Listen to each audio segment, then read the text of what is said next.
Elrond, god of the forest, the source of all life. He released his servants, the divine spirits, unto the lands. He spoke, "I am that which is giving you life."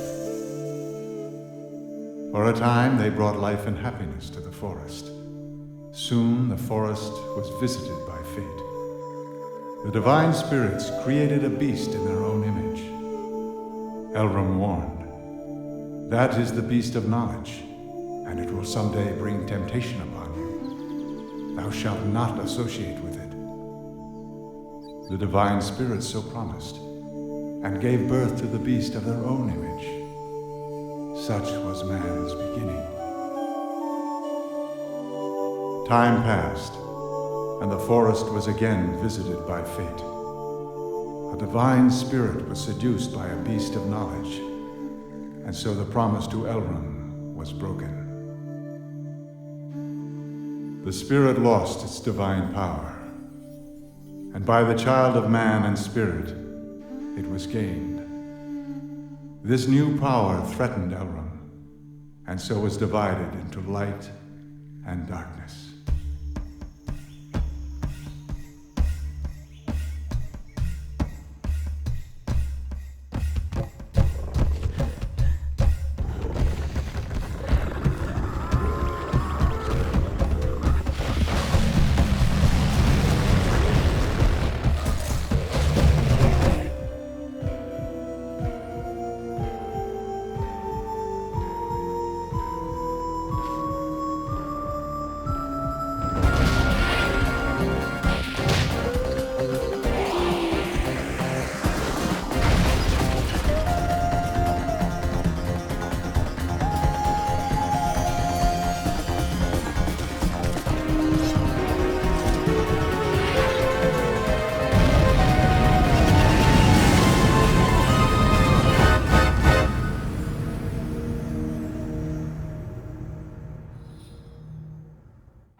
I am the Nagi prophet, Gi.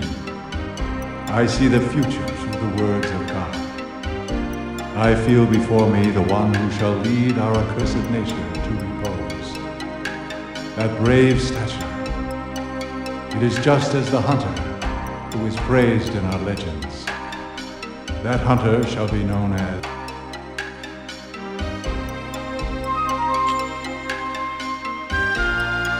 the curse shall not be lifted until we are led to eternal repose. May the protection of Erlen be his. The Festival of the Father, the sound of winged minions, and so begins the ordeal.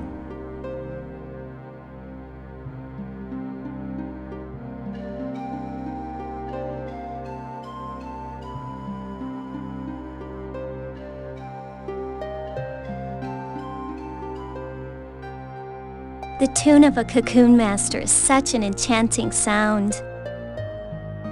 You will be a cocoon master someday. After all, you are the son of a cocoon master. That's the way it is. And as a Nagi woman, I will be your bride. But you know... Hey, you two! Getting a little hot up here, if you know what I mean. Louis, this is none of your business, kid. Get out of here! I'm not a kid! And besides, this watchtower's my responsibility. I have a job, not like your stupid cocoon master, so there! Don't be messing around just 'cause tomorrow's the festival, you idiots!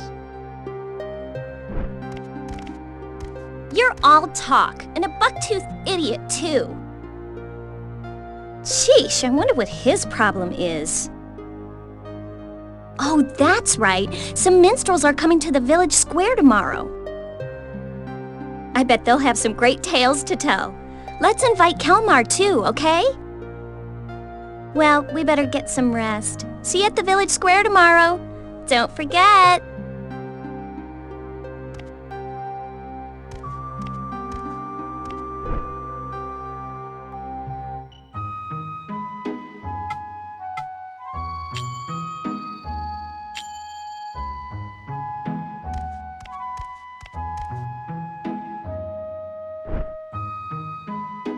Welcome home. Tonight is a very special night. We welcome the spirits of our ancestors. But your father might still be alive out there somewhere, so he won't need our welcome. Instead, I prayed to the god of the forest for his safety.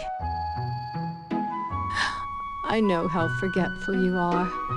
Remember to write important things down before you forget.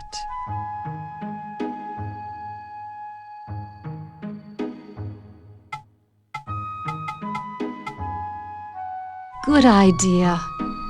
Well then, sweet dreams, my son.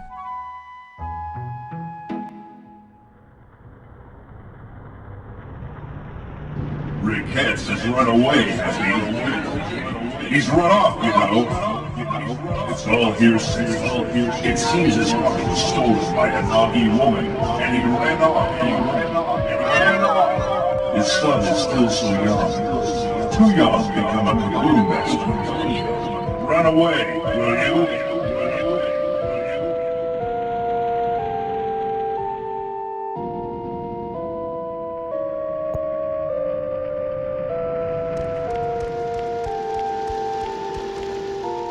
There you are!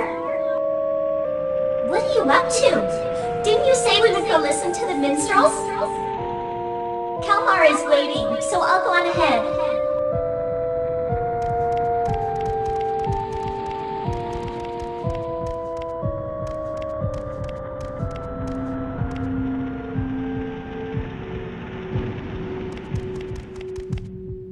You lost or something? The demons of Genji hang around here.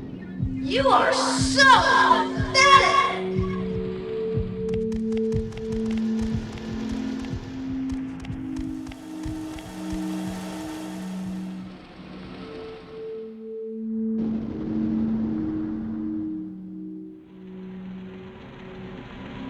Kid, are you from Syrus? What are you doing out here? Without the Lion of Peril, Syrus should not have a cocoon master. So you are the son of the Lion of Peril. Well now. Let's see how you measure up to your lineage.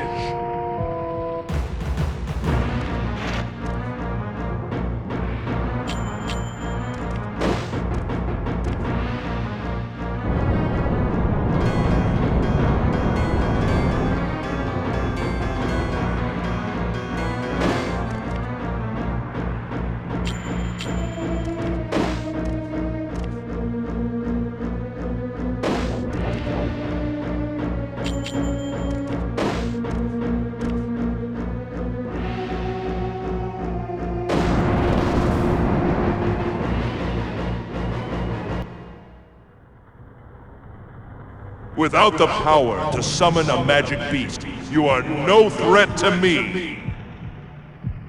Just the son of a coward.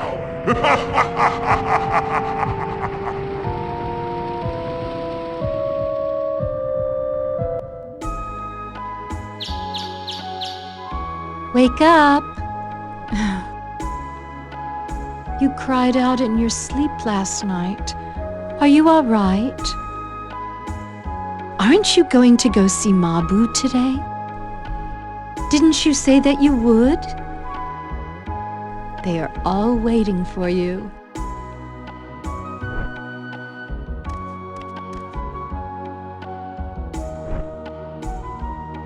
What is it? Oh yes, here. It's not much, but take it. This is all I can do with what I make. But after all, today is the festival.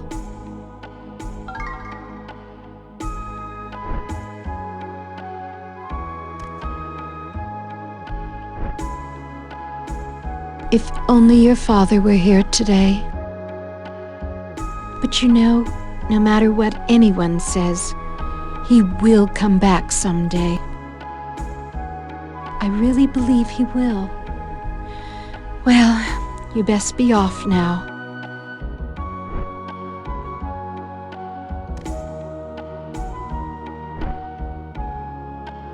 You promised Mabu, right? They're all waiting.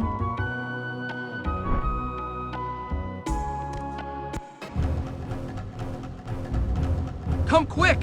It's terrible! There's a thundering noise coming from the forest!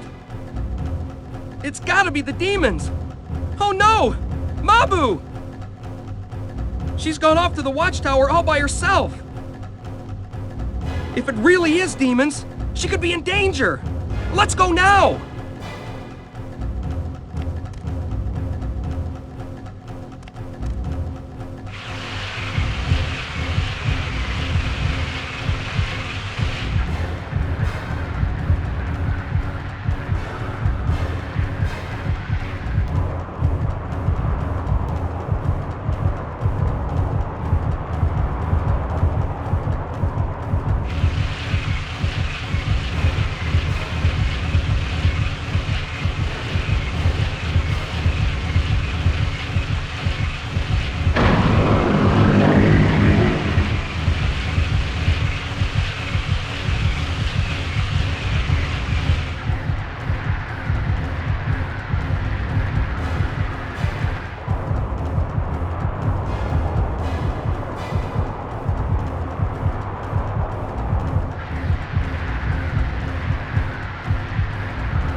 The beasts of knowledge, touched by the misery of the Great Father, they release a white beast unto the forest.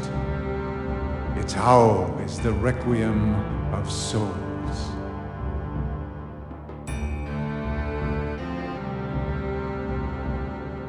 Hordes of winged insects have broken through the divine barrier and attacked the village.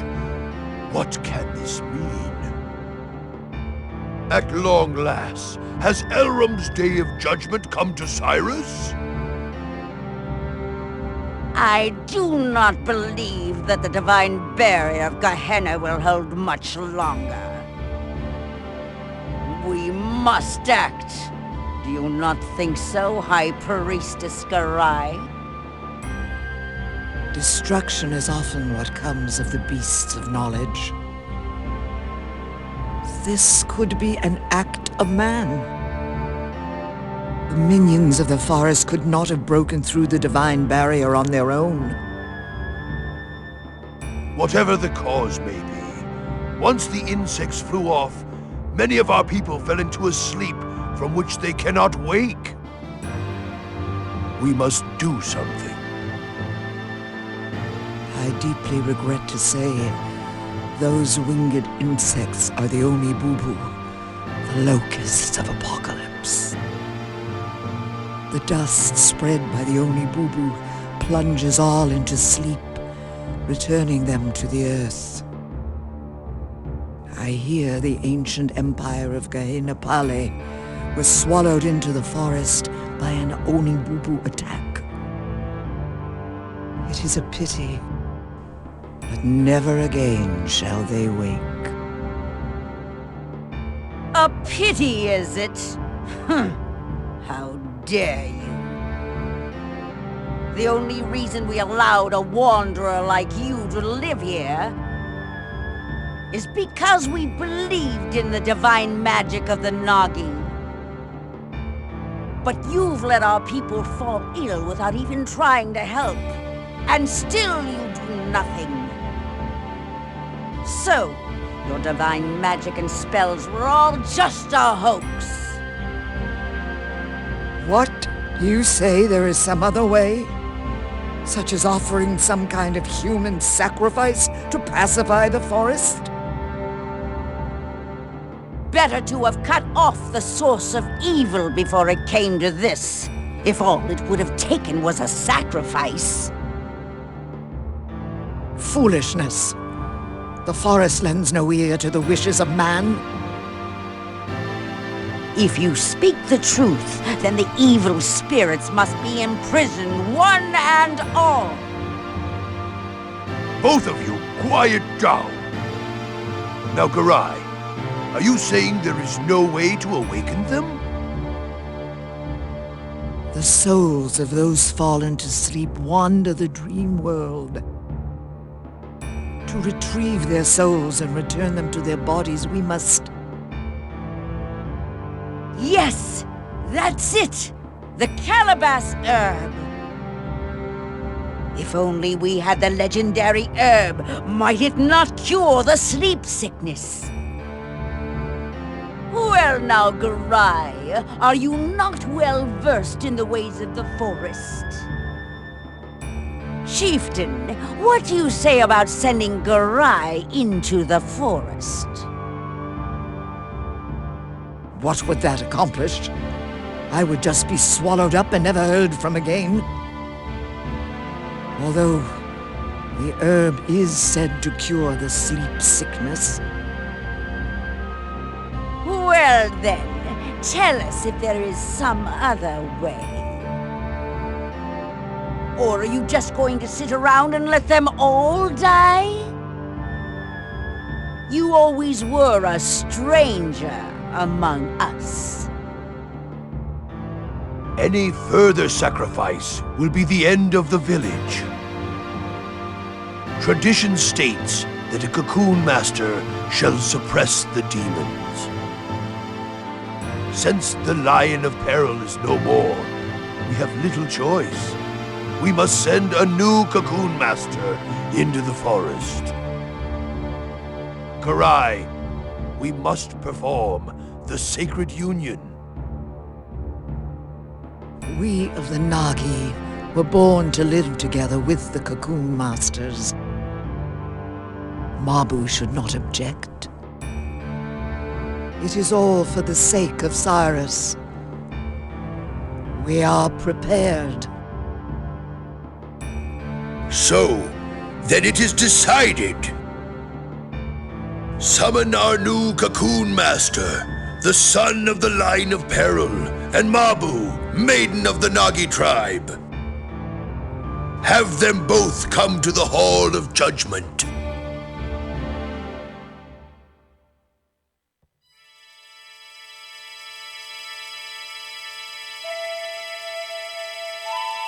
In order to cure the sick, the calabash herb must be retrieved from the forest. You are the child of a long line of cocoon masters in Syrus. On this day, the sacred union shall be performed. As the successor to the Lion of Peril, you shall determine the fate of us all. I believed in your father, Riquettes. He was a courageous yet gentle man, even though he was swallowed up by the forest when the tide of fortune turned against him.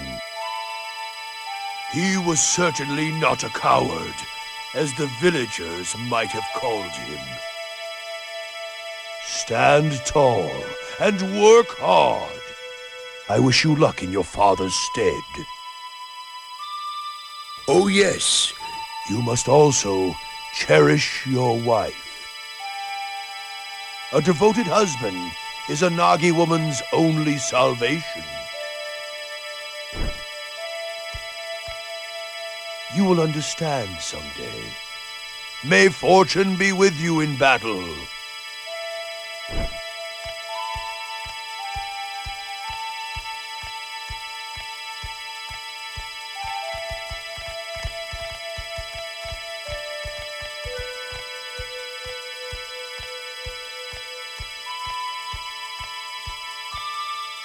According to tradition, I hereby conduct the sacred union. Are you both ready?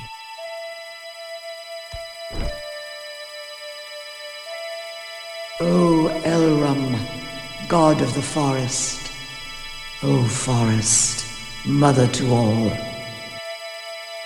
We, the beasts of knowledge, born of the forest, once again grant us here this day that which touches and moves thy worried heart, so that we, as beasts, may live in harmony with the forest. Oh, so wise. Oh, so wise. This is the earring of the hunter, symbol of your coming of age.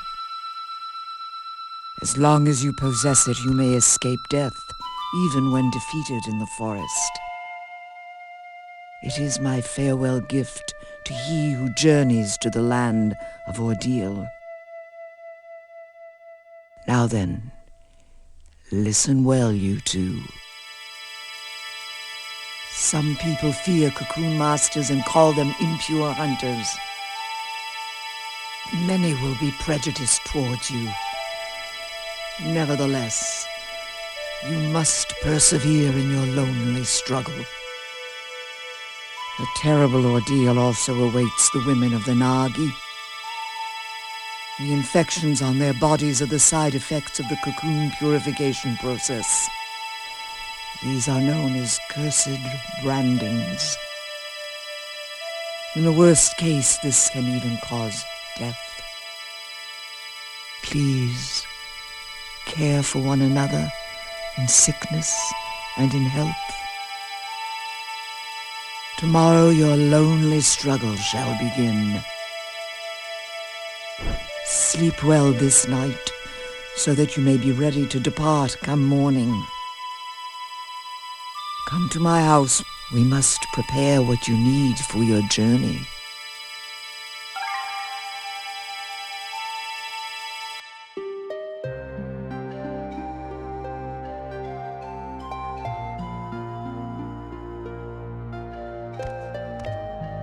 Ah, I knew you'd be here. What's the matter? Oh, I bet you're nervous.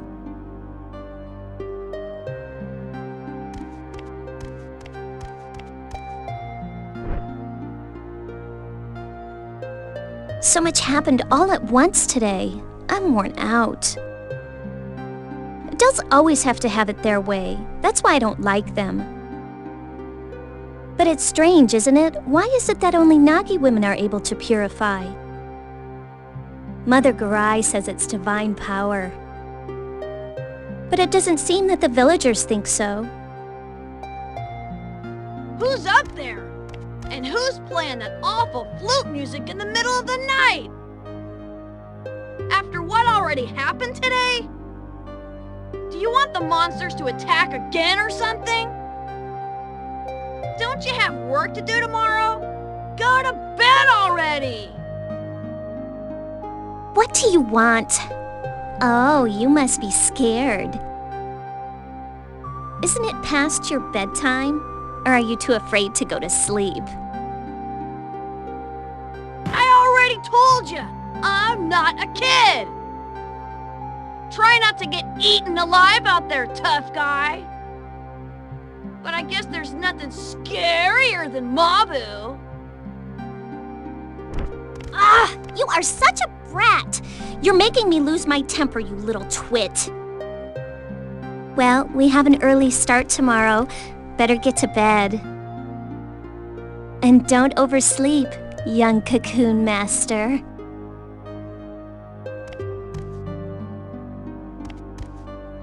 See you tomorrow.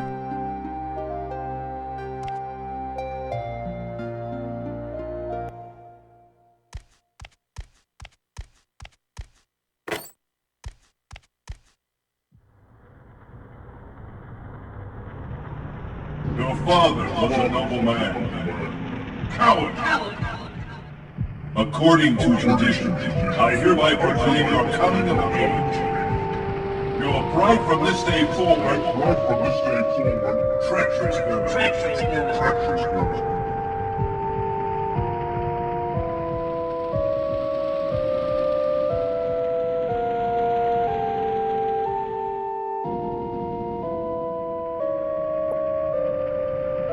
So you dress like you've become a man. Still, you are but the son of a coward, like father, like son. That Nagi maiden shall be left behind when you are killed in the forest. How pitiful!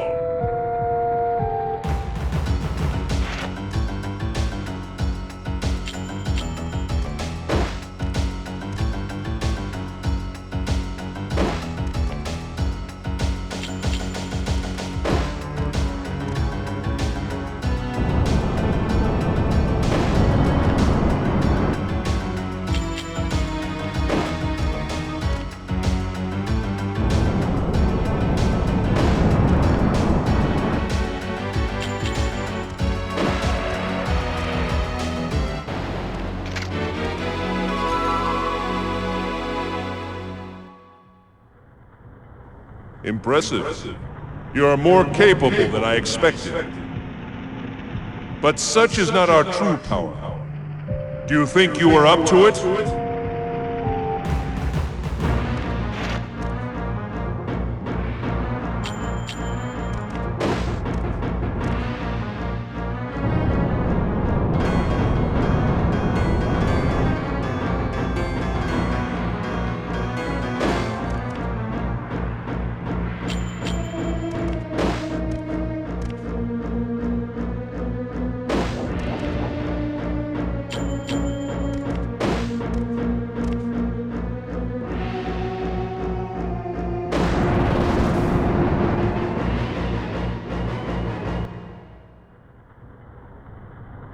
Ha! Beaten already! And you call yourself a Cocoon Master! You are nothing but the son of a coward!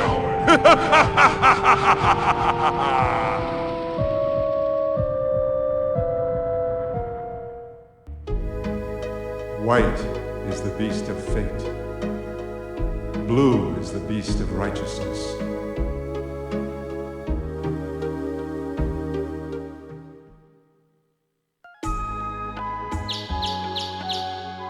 Wake up!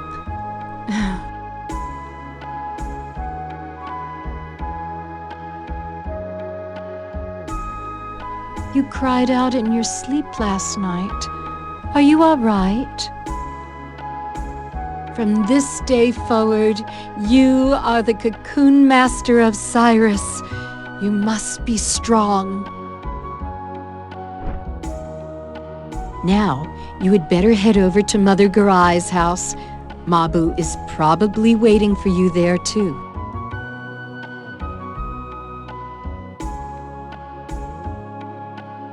Oh, you've finally come by, have you?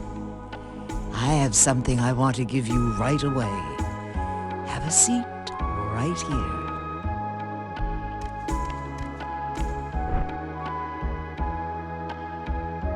Soon you will enter the forest as a Cocoon Master.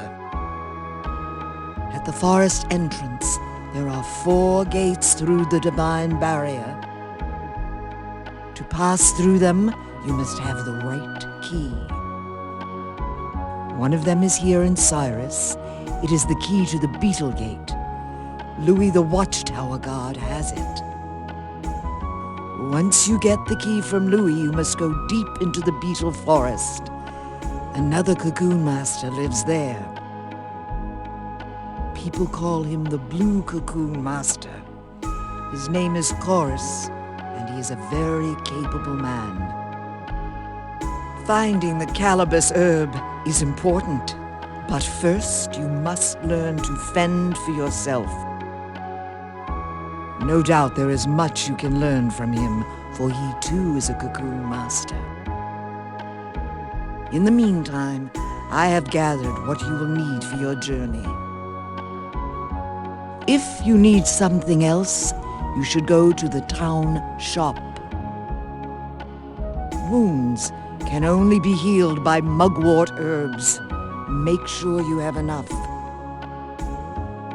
Oh, and do not forget to arm yourself.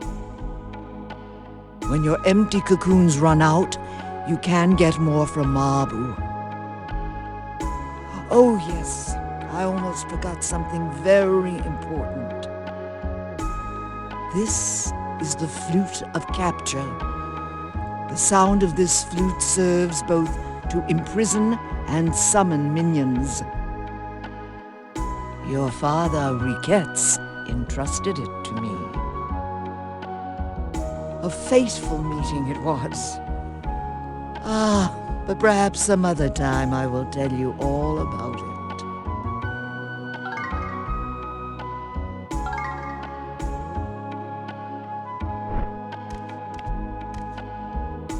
I have already spoken with Louis. Now, go to the Watchtower Hut and get the key to the Beetle Gate. From the forest entrance, you will find the Divine Barrier Gate, and then on to the Beetle Forest. Godspeed to you. So now you're going into the forest. I don't know why, but I'm a little worried. But if worse comes to worse, you can always use the earring of the hunter to return home safely. So I went ahead and married you, huh? You'd better take good care of me now. Oh, come on, I'm just joking.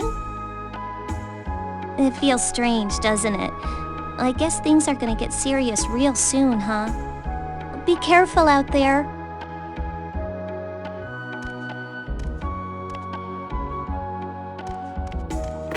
Wait a sec. Here. This is a ring given to me by the Nagi chieftain when I was born. It's very special to me. I should have given it to you before, but I was too embarrassed. When I wear this ring, somehow I feel at peace. I hope it helps you too. Well, take care, okay?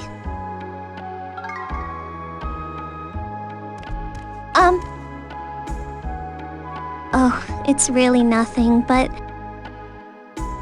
I'll be thinking about you.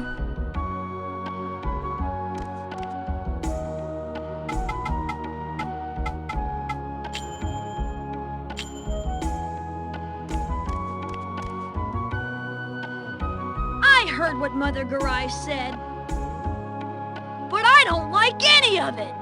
I mean, you of all people! Just because Ricketts is your dad, you'll just go into the forest and get eaten by monsters.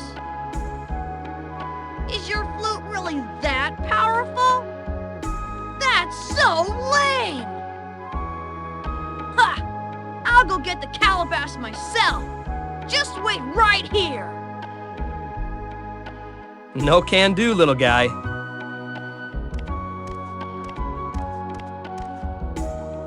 I know how you feel, Louis, but you can't go. You can seek your revenge at some other time. Besides, you know how scary the forest is, right? And how little we can do there. Fine. Kemuel is right. You can go do it.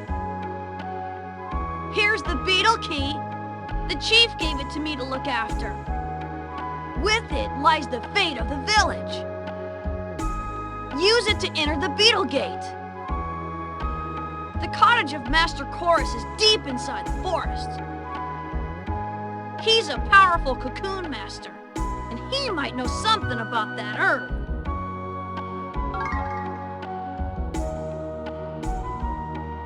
Now what? Get out of here before I change my mind! Look, try to understand how he feels. Ever since his parents were killed in the forest, all he's ever thought about is slaying those monsters. He may be cocky, but in his own way, he's just trying to be a man. So, he's now a magnificent cocoon master. It's all happened so fast. Take good care of Mabu. If you ever make her cry, I'm coming after you, buddy. Well, better get going and save the village. You do your best out there. I'll avenge my parents by myself. I don't need your help.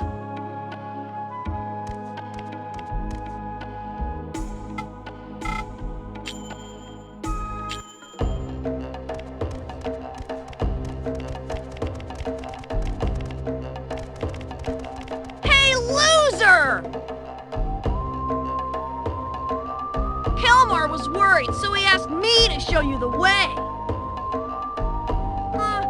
I feel sorry for you, so I'll lead you there just this once. Don't forget how to get there, and try to keep up!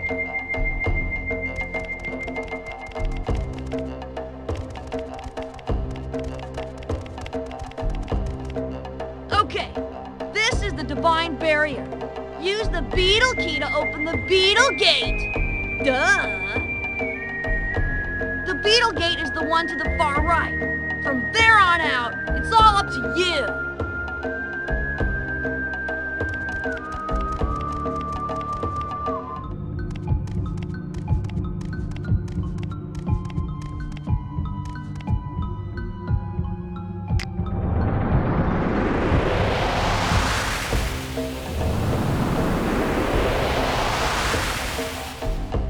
Who are you? I've seen poachers who impersonate Cocoon Masters. If you are a real Cocoon Master, show me by playing that flute. Slowly now.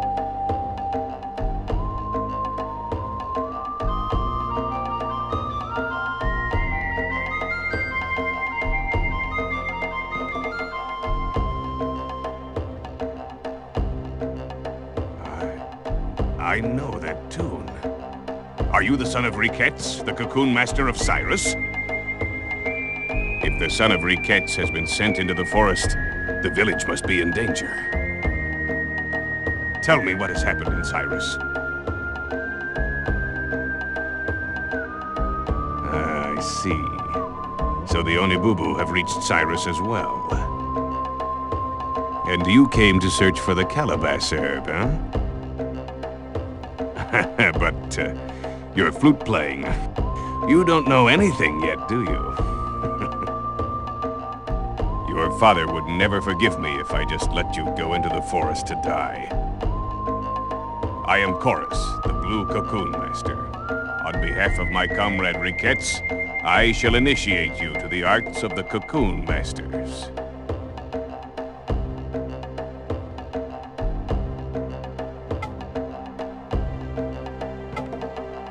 The minions of the forest are full of melancholy and are thus very dangerous.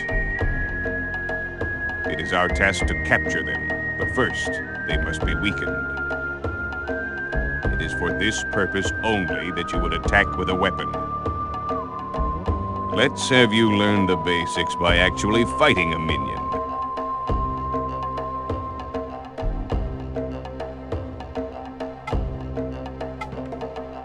Have you any mugwort herb? For after a fight, wounds and exhaustion must not be ignored. Use this now. Here we go.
Attacking is the most important technique in battle.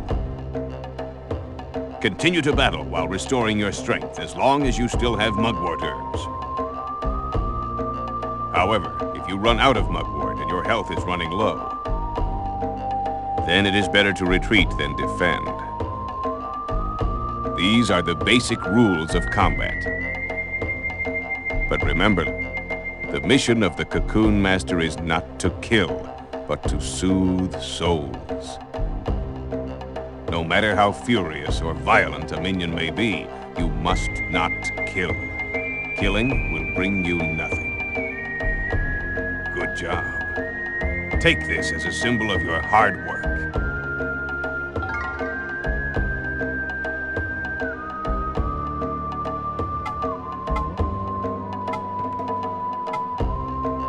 sound of your flute shall soothe the minions' souls.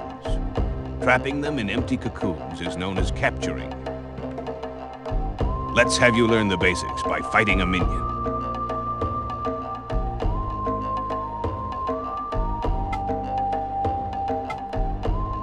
Here we go.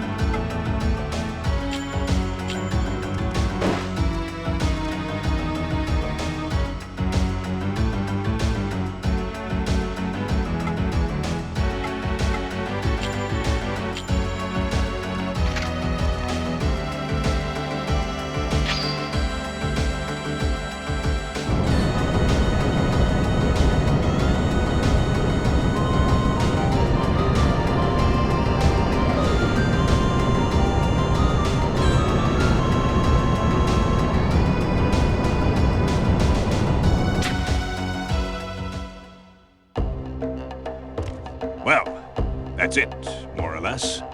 Your success with capturing depends on your skill with the flute. And the only way to improve is to imprison as many minions as you can. You won this time because I used a weak minion. In reality, you won't have it so easy. Train hard and work on your flute playing. In time, capturing minions will become easier for you. And you can only carry so many empty cocoons with you. Each time a capture fails, you lose one. It would be wise to return to the village if you run out. The minion you just captured is my gift to you. However, it is useless until it is purified.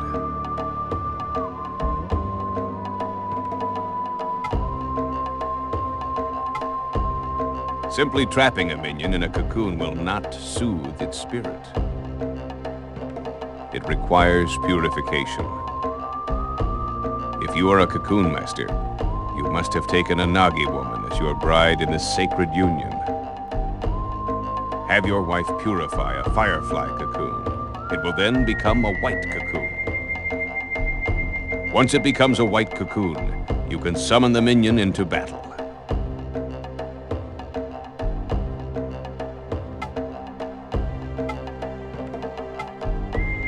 We are called Cocoon Masters because we have the power to summon magical minions. In order to beckon these minions, we must translocate our earthly vessels. In other words, the minions fight in our stead. Mesmerized by the sound of the flute. After all, we are but beasts of knowledge, no match for the minions deep in the forest. That means we must fight minion with minion. However, you may only take 3 magical beasts with you at a time. Each minion possesses one of 4 distinct elemental properties. Keep the following relationships in mind. Earth repels water. Water extinguishes fire. Fire eliminates air, and wind whittles away earth. Know your opponent and develop a strategy first.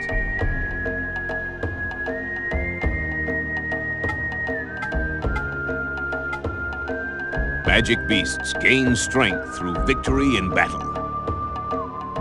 And by merging different beasts together, they will become even stronger. Try it once you have obtained a few. Your wife shall merge them for you. Be warned that while merging does pass on characteristics of both beasts, elemental properties and special abilities can either be strengthened or weakened. For this is the one thing I cannot teach you. You must master this process yourself.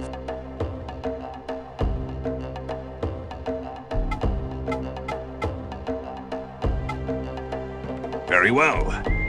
Now, you must try to apply what you have learned.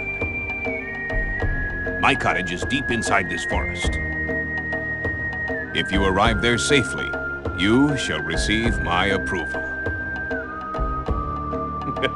Oh, son of the Lion of Peril, you shall become a cocoon master worthy of your father's name.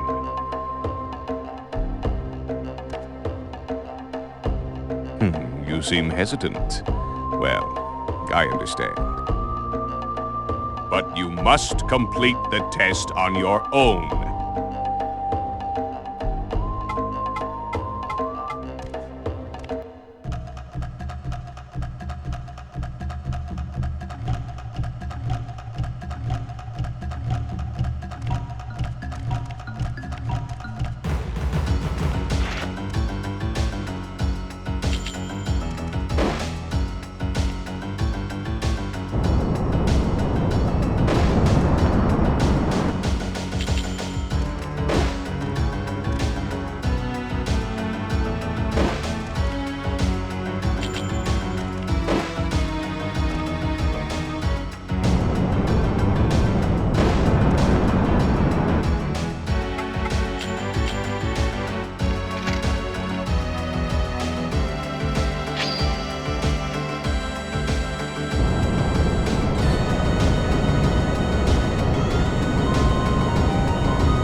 heard rumors of men who disguise themselves as Cocoon Masters to poach game here.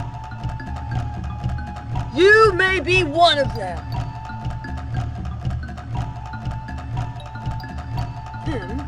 We must find out whether or not you're the real thing.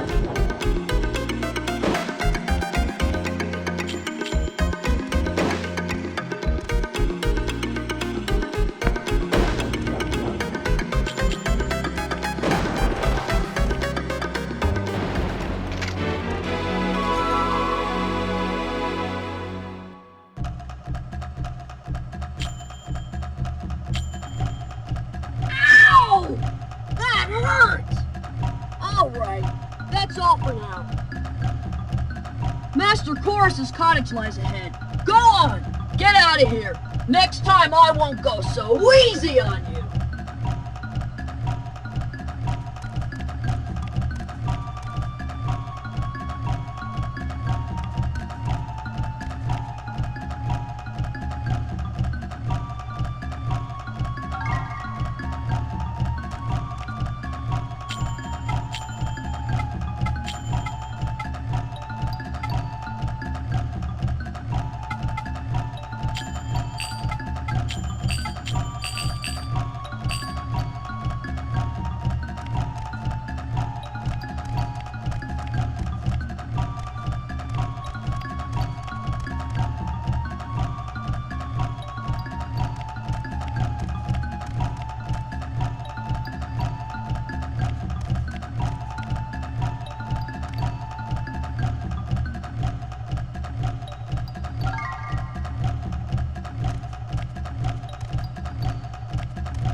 Don't overdo it until you get better at hunting, alright?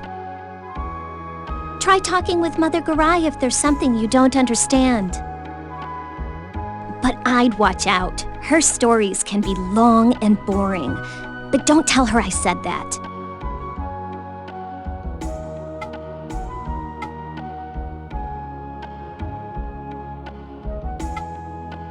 Our enemy we love, and for the tormented we pray.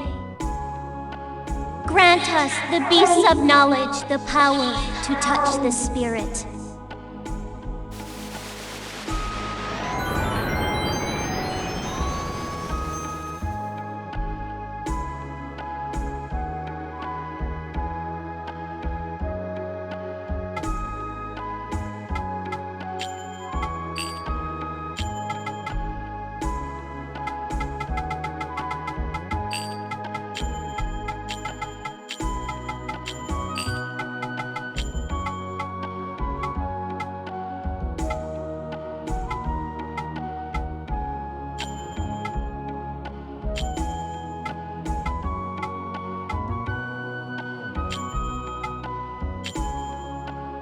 O magical beasts who serve us, merge thy flesh to gain yet greater power. Reveal to us thy heroic form.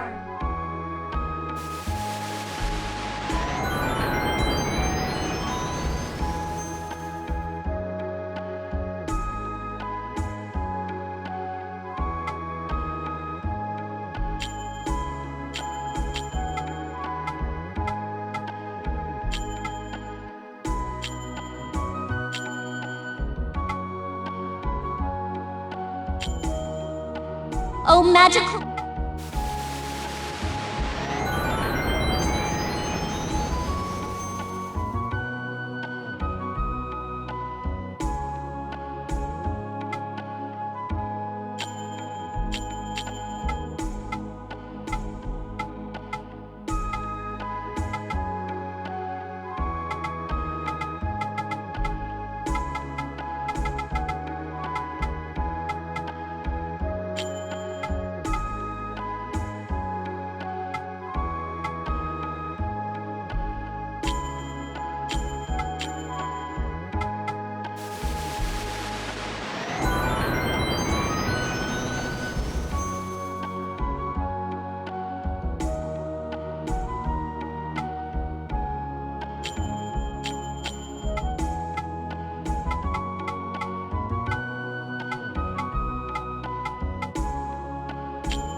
Well, good luck.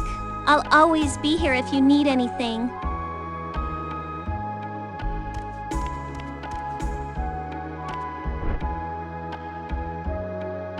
Ever since your father disappeared into the forest, Chorus has been taking very good care of Syrus. However, he promised to do so only until you came of age. I think it would be best for you to study under him.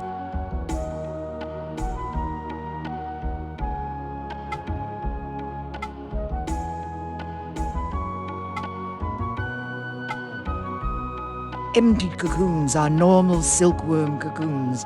They've not been changed in any way. Capturing your prey into empty cocoons is the foundation of the Cocoon Master hunting technique. But fierce minions cannot be imprisoned right away. First, you must weaken them and pacify their spirit. That is where your swordsmanship comes into play. Once you have weakened them, play your flute. When the minion hears your melody, its spirit will seek tranquility and thus become captured in the cocoon.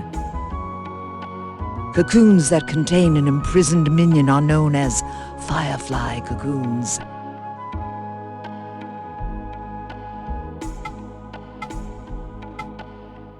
A firefly cocoon is a cocoon in which a minion has been captured, but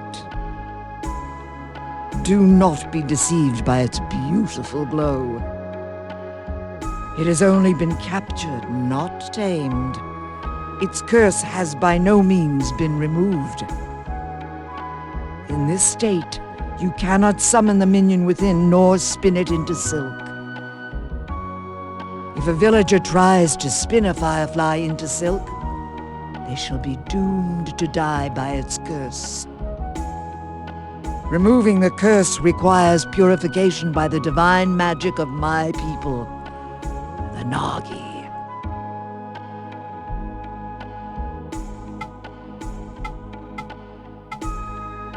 Once purified, a firefly cocoon becomes a white cocoon. You can use the magic beast by summoning it from a white cocoon. Summon the magic beast to fight in your stead by playing your flute.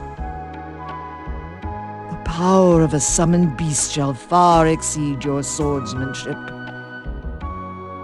Every divine beast is composed of one of 4 elements: fire, water, earth, and air.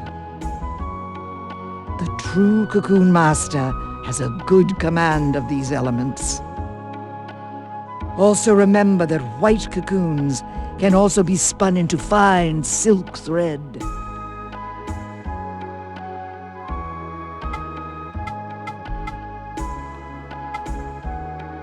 Black cocoons are the cocoons of ruin. They are cocoons that do not belong in this world. The difference between black and white cocoons lies in their method of purification. Purification by a Nagi woman yields a white cocoon. But if a man purifies one, it will become a black cocoon, which will bear an evil, dark beast. The Nagi man who purified it shall become possessed by the black cocoon and be transformed into a beast. Everything a black cocoon touches is reduced to ruin, even the Cocoon Master.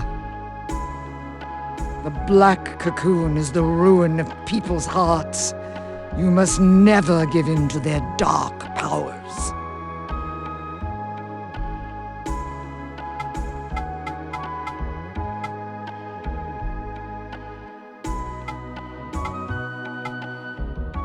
Minions that you capture in the forest are merely imprisoned in cocoons. A firefly cocoon is of no use to you as is. You may neither use it for profit nor release the spirit imprisoned within. You must first ask Mabu to purify it in order to cleanse the spirit within. Cleansed firefly cocoons become white cocoons. You will find the tamed minions to be very useful.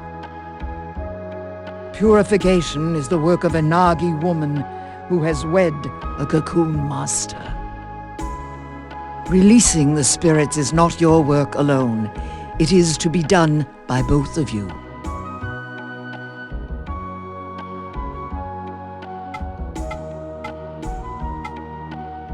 That was soon after I left the Nagi village with Mabu, who was yet an infant.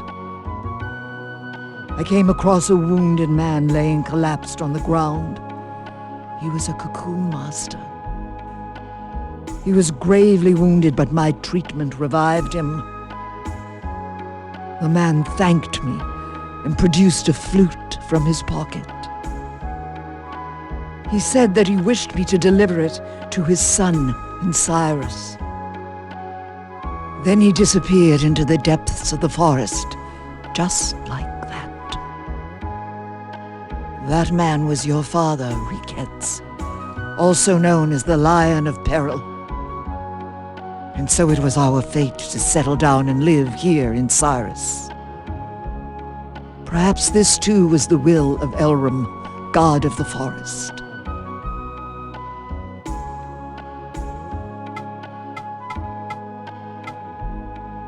Well, you should be off now. Oh, please, do be careful.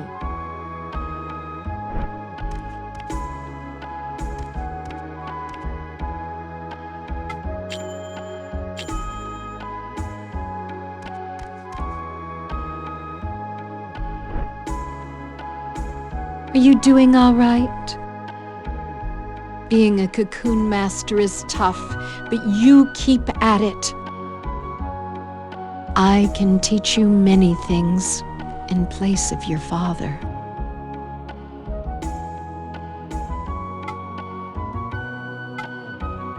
You can buy weapons and armor at the blacksmith. You know Kelmar's house, right? His father is a blacksmith. He may be a bit gruff, but he is a very skilled blacksmith.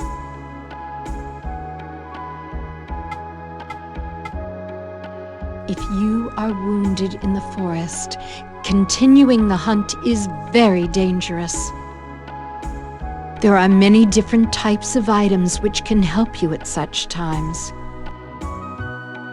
You buy them down at the town shop.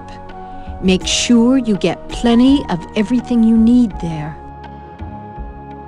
And you can get empty cocoons for imprisoning minions from Mabu.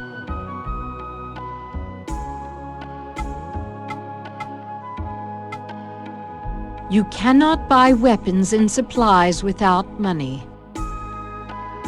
That is why you should spin white cocoons. The thread from white cocoons is very high quality and can be sold for a lot of money. But once you spin the cocoon, you will lose the magic beast inside. Consider that carefully before asking Mabu to spin them for you.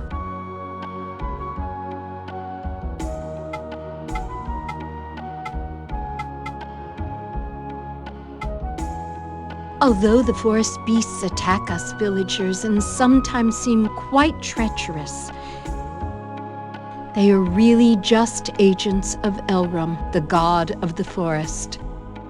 The cocoon masters and Nagi people are wise in the ways of the forest. In fact, we have a term of respect for the creatures there. We call them forest minions. People of the village call them abominations, monstrosities, all because they look horrific and terrify us. Even our town elders, like the Venerable Jabara, have more contemptuous names for them.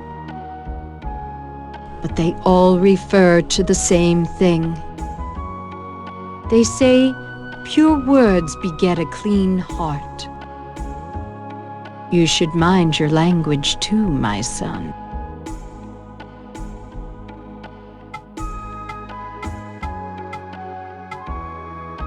Take care.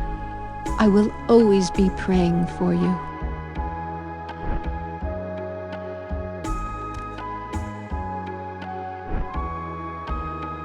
Your father promised me that one day he would solve the mystery of purification.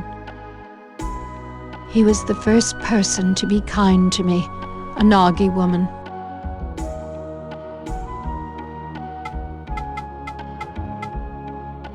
Take care. I will always be praying for you.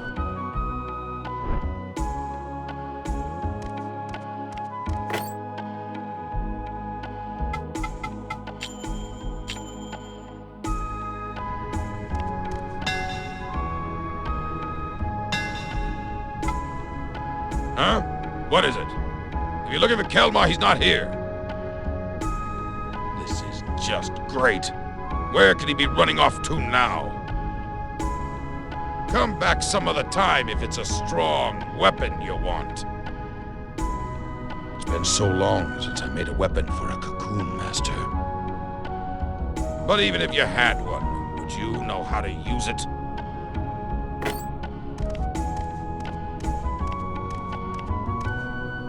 Really, he's so unfriendly, isn't he?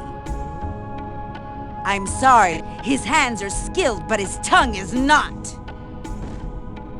Our son will never find a good bride with a father like you. They're both so stubborn, aren't you even listening to me? As you can see, he has a hard head, but he is the best blacksmith in all of Peril. If you ever need weapons, come again. By the way, those clothes look really good on you. You look just like Riquette's did when he was your age.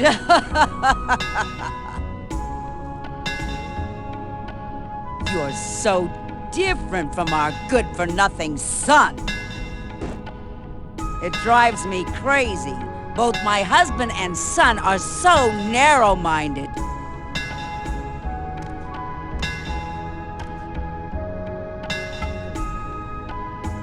I don't have anything good for you yet.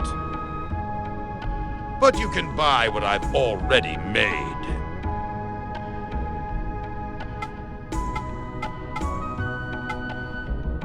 Don't ever think that you're better just because you bought a more powerful weapon. You won't know its true power until you start swinging it around. You know that, don't you?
still want something? You still want something?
My, how you've grown. Those clothes become you. You look just like Riquette's when he was a young lad.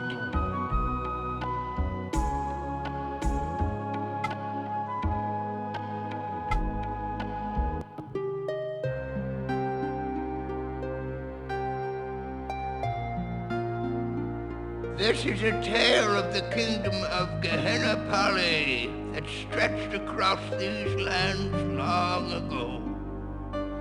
Once upon a time, Prince Menek, son of King Karis, set out with his vassals to hunt in the forest. But in the forest they were enveloped by a thick fog, and the prince lost his way. Wandering aimlessly about, he happened upon a marsh from which grew an enormous tree. Thereupon he heard the sound of sobbing, but he knew not from where. He found a maiden sitting all alone. She was weeping by the marsh. "I am Alcana. I just buried my mother here in the marsh of Uban," she said. And then she looked up at the prince. He was overwhelmed by her beautiful eyes. The maiden stole his heart that day. It was truly a fateful meeting. Thereafter, the prince made frequent trips into the forest. Undoubtedly, he was paying visits to the maiden. The maiden had a strange power. She could talk to the insects and trees. Before long, there began a terrible rumor that the prince's heart had been stolen by a witch. One day the maiden spun silk from fairy cocoons and wove it into a beautiful cloth for the king. But the brilliance of that cloth cast a shadow upon the kingdom. The king was so enthralled by the fairy silk that he sent his soldiers into the forest, where they ravaged for fairy cocoons. The fairies, still in their cocoons, were boiled alive. The king killed them so he could have their silk. The prince pleaded with his father to stop his cruelty, but the king was no longer the man he had once been. Prince Menek was charged with treason and imprisoned in the king's deepest dungeon. He was never heard from again.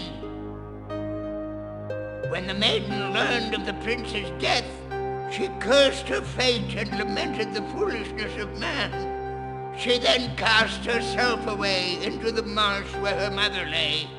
As she started to drown, a voice from nowhere whispered to her, "I am Elrum. I shall grant you your wish. Tell me what you want," said the voice. The maiden told Elrum all that weighed upon her heart. The maiden said, "Greed bears destructive knowledge. Its wicked power shall be the end of the forest. All hope is lost. The beasts of knowledge shall never live in peace with the forest." One light of hope, who I so loved, has perished at the hands of the beasts.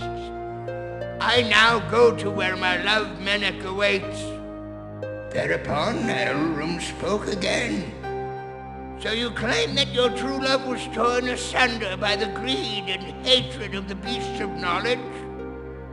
When light is swallowed up by darkness, I shall unleash ruin upon the land, returning all to the nothingness from whence it came. I have a firm grip upon the darkness in your heart. From that day forward, demons appeared in the forest, terrifying all they came upon. And the kingdom of Gehenna Parley fell to ruin by the swarms of Onibubu, locusts of apocalypse.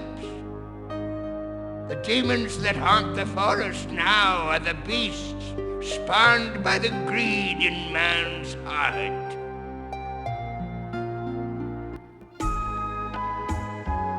Well, that is the end of the story. I know you're busy, but come by any time. I shall always be here. Ever since yesterday, the forest has been stirring restlessly. You must be careful.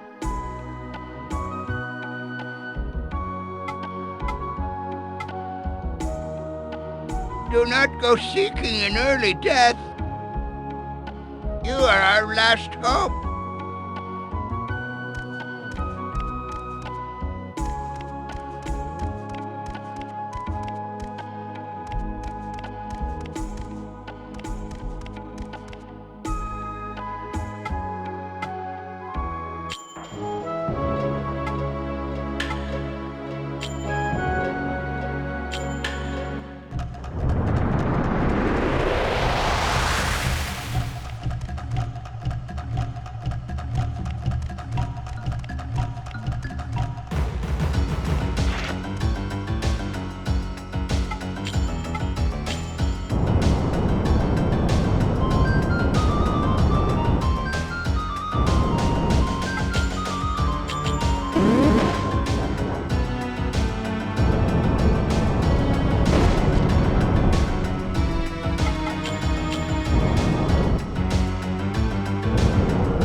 So, the son of the Lion of Peril is even more talented than I had thought.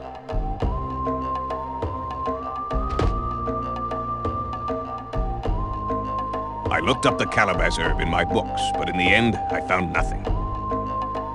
However, there is a folk tale that describes a dust that wakes the sleeping.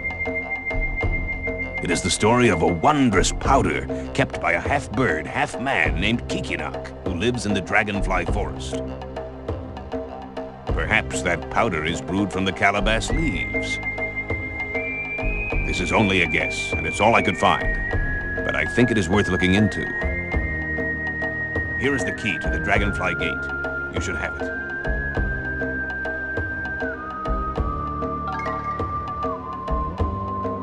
You'd better head straight back to the village and consult with Garai. She may know something about the tale of Kikinok. You must do your best before it is too late. The Divine Spirit defies the Great Father and throws off his shackles. He is now bound to the chains of freedom.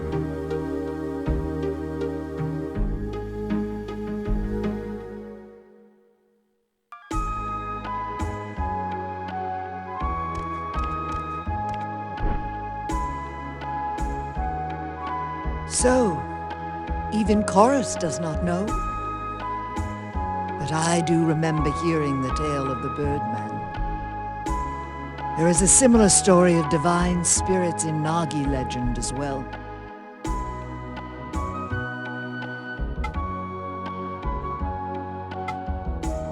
Elrum released his minions, the divine spirits, unto peril. He spake, "Thou shalt not become what presides over life." And so they spent days bringing life to the forest and giving names unto themselves. And then one day, a spirit made up its mind to create a beast in its own image.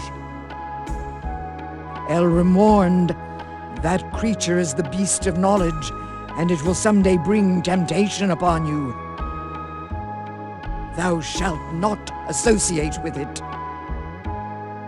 The divine spirit so promised and gave birth to the beast of its own image. Such was the birth of man, the beast of knowledge, as told by the prophet Gi. As the sands of time flowed on, the beasts bore children, and so continued to multiply. Soon a fateful day came to the forest. One of the divine spirits fell in love with the daughter of man, and so the promise was at last broken.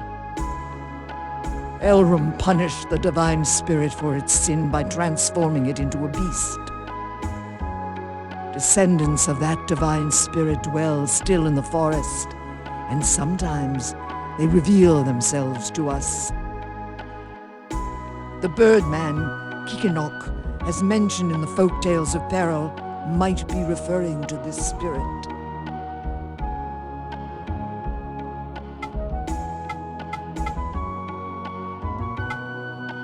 We should seek out Kikinok, the legendary birdman. Enter the Dragonfly Forest, but be warned, an average cocoon master is no match for the denizens within. And be sure to ask the old gravekeeper about the legends. He is the storyteller of Syrus and should know much about the fables of old.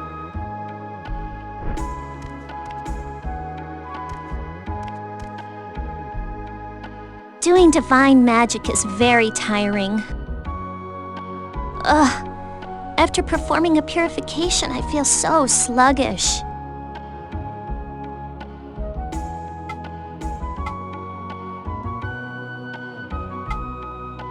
Our enemy we love and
O warrior of justice, return to whence thee came, to the place of Elrum. Grant us our daily bread.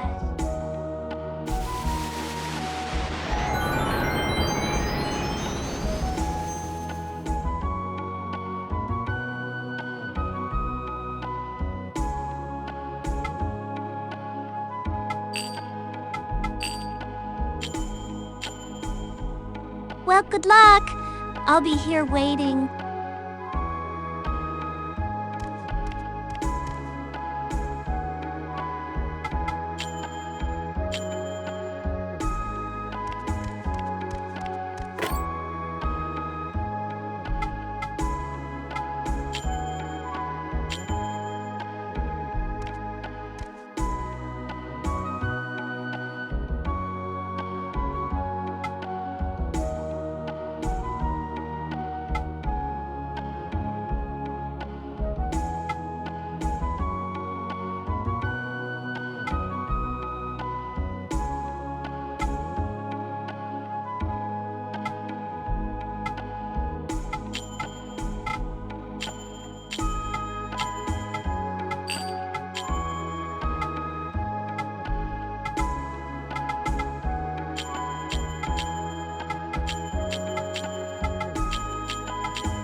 You haven't seen my foolish son, have you?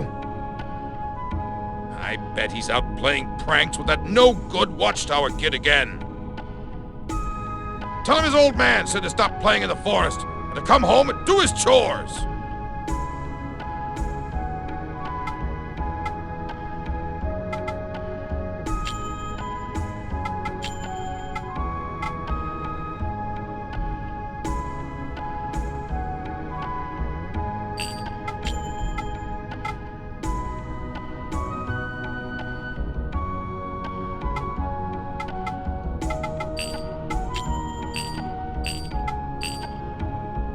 Come again when you can handle that weapon there.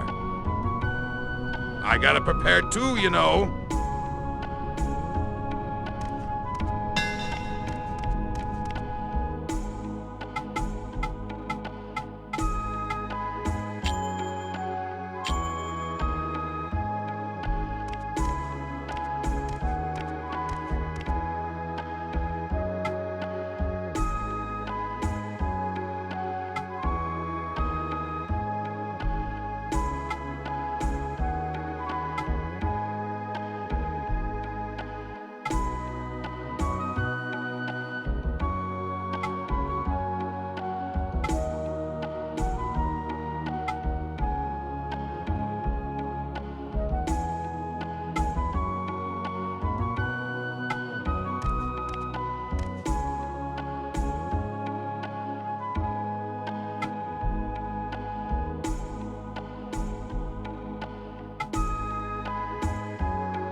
have the Dragonfly Forest. Can't help you there. But let me tell you, he'd be no match for Kelmar, no matter how strong he says he is. Right, Kelmar? You idiot! That's enough already! What? You met Master Chorus because of us. You talk as if he was your own teacher. In your dreams. He's only teaching you things so you can help the village. But what were you thinking? So you're going into the forest in search of that guy? You're not gonna kill him, are you? You won't be able to get that powder if you do. Well, good luck bringing that stuff back from Kikinak. And tell me all about it when you get back. No, I just want to know what he's like. If you do meet Kikinak, tell me all about him. I just want to know what he's like. You're the only one who can become a cocoon master. You're so lucky. I have to become a blacksmith. No, it's nothing for you to worry about.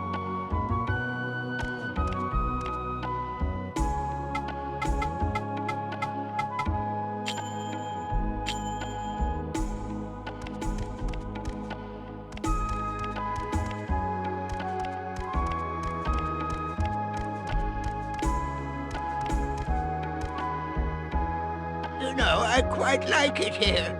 I wonder if you understand. I have a fine view of the forest. I love the forest. That is why I like it here. When I'm here watching the forest, I need nothing else at all. Oh my, I almost forgot about the frolicking children. Their smiles are important too.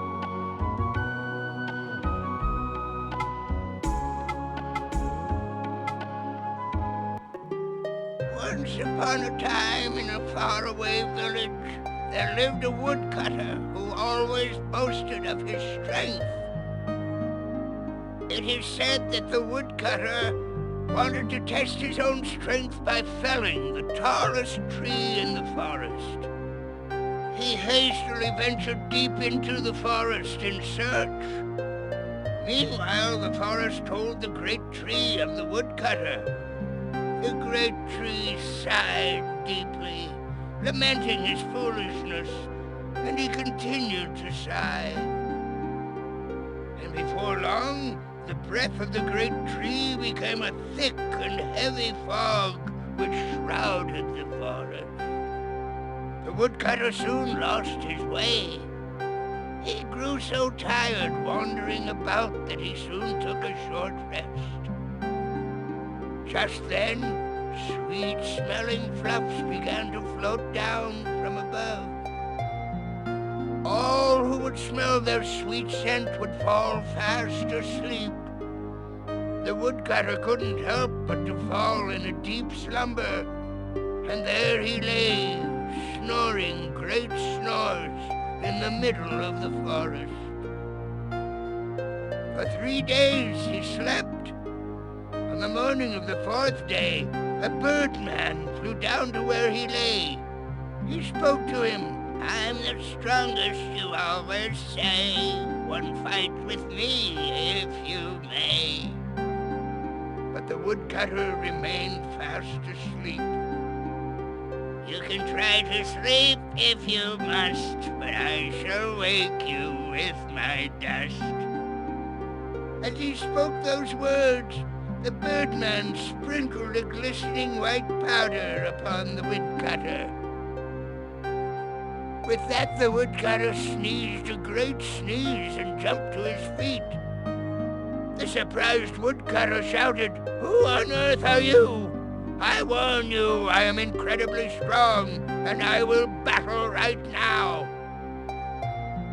The birdman replied, "You can't defeat me, but if you do, We can be friends, and I'll share my powder with you. It cures all illness and turns old to new. I got it from the forest people called the Yamu. The woodcutter tried to grab the birdman. But the woodcutter had been asleep for 3 days. He was too hungry to hold on. With one flap of his mighty wings, the birdman blew the woodcutter all the way back to the village. The woodcutter told the villagers all about the strange birdman, but not a soul believed him. From that day on, the woodcutter never again boasted of his strength.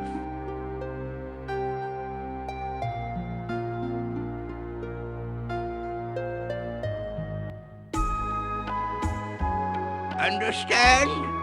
The divine tree of the forest is an incarnation of Elrum. You must never think of harming it. It is always watching over us. There are many other tales with the birdman. It seems they all say that he hates fire. Perhaps he was barbecued in a previous life. So why did you become a cocoon master? Because they made you? For the sake of the village? You must not think that way. Many years ago, the children of the village used to come to hear my stories. You were one of them. You always played the flute, even when you were a little boy.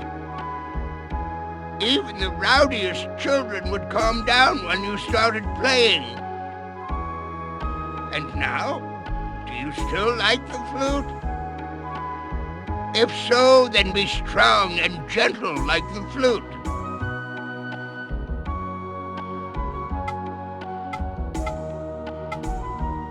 Come again anytime. Oh, the wind is getting stronger. Know you that on days like this, the sound of your flute shall be carried by the wind and heard far and wide. And each time I hear it, I shall pray for your safe return.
Well, what do we have here? Aren't you a little young to be a cocoon master? So, you're a fake too, huh? Get your firefly cocoon somewhere else. This is my turf. You think you're better than me, huh? Well, you leave me no choice.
Ow!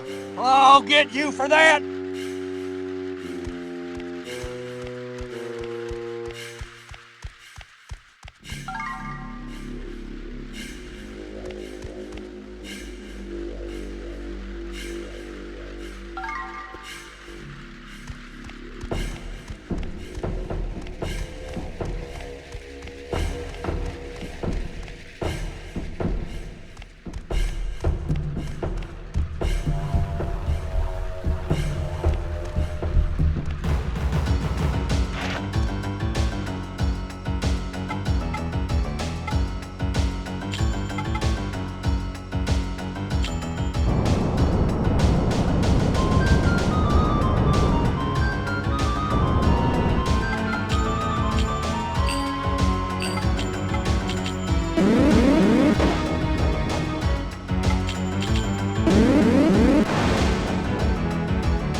Any strong men here? Any, huh? Any?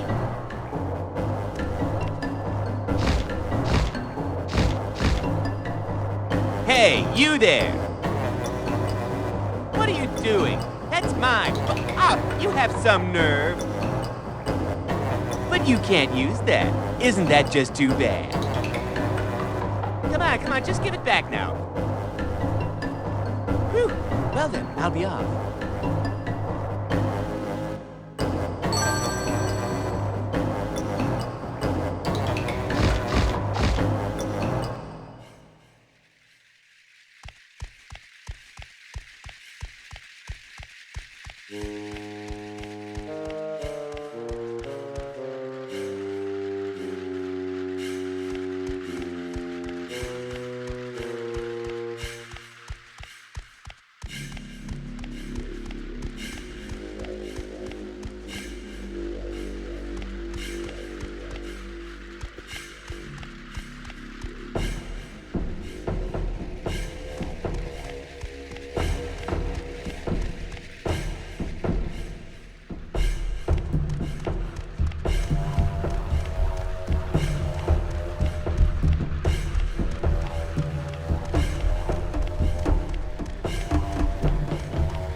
Hey, you're a cocoon master, right?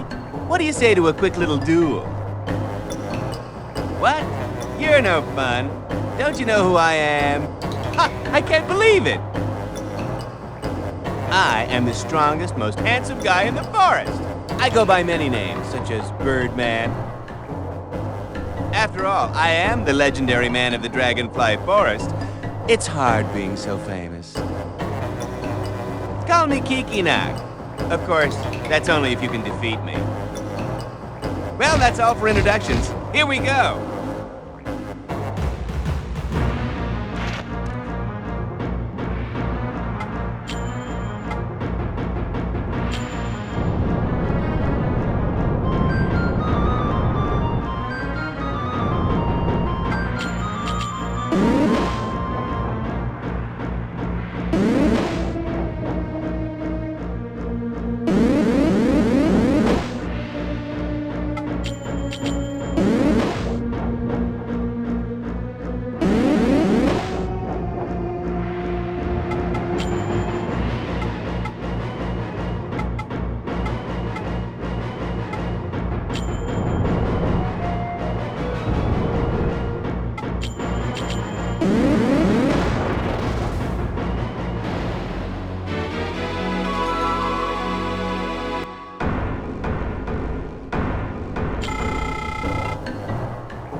Wow, you are so powerful.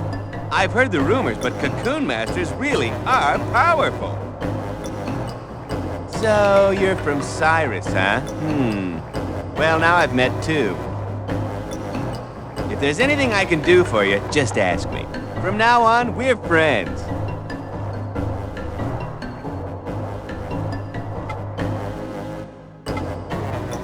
Calabash? Oh, you mean this powder?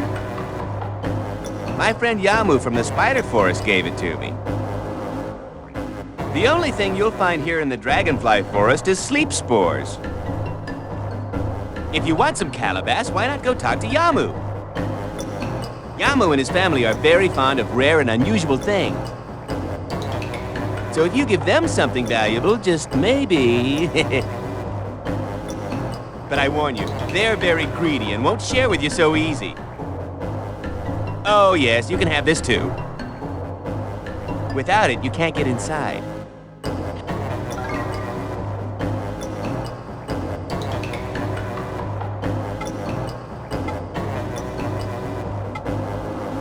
What? You haven't heard of him? Well, that's odd. My young friend was bragging so much. You don't know who it is? His name is Kelmar. He is strong, you know. He's my best friend. What? You're friends with him too? Oh, so it's you, the Cocoon Master he was talking about. Hey! Well now, it's a small world indeed. Kelmar has told me a lot about you. He said, no one is stronger than me, but strength does not make a powerful man. Strength alone is no match for what he has. Speaking of which, the power of man is so complicated. I just don't get it.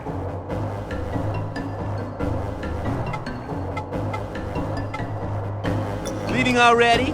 Well, take this. It's proof of our friendship. Don't worry, you can have it. We'll be able to meet anytime you use it. I'll tell you about myself next time we meet. Well, see you later.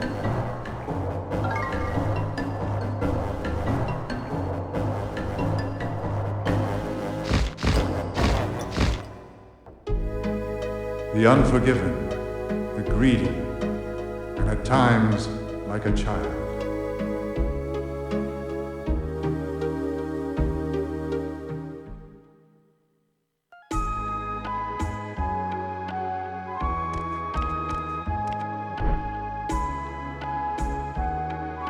Well, did you meet the Birdman?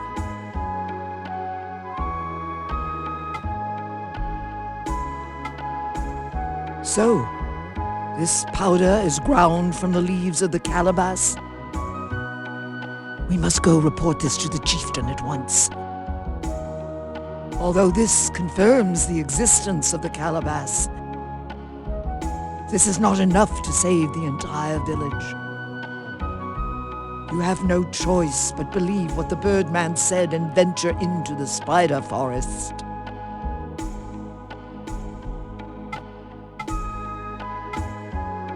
There are many types of divine spirits. Know you that some can be quite malicious. If we can believe Kikinok, then it is true that the Forest Man has become the fallen spirit Mamon, as told in Nagi legend. Mamon was an agent of Elrum, who drowned in material greed. This so angered Elrum that he punished Mamon by transforming him into a hideous form. It is said that Mamon was commanded to live the rest of his existence as the keeper of the divine tree.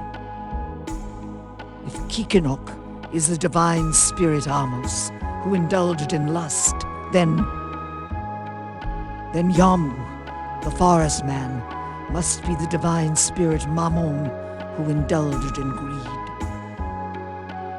Perhaps there is more about Yamu in the folktales of Syrus. The old gravekeeper Poto may know something. Why not ask him about the folktales?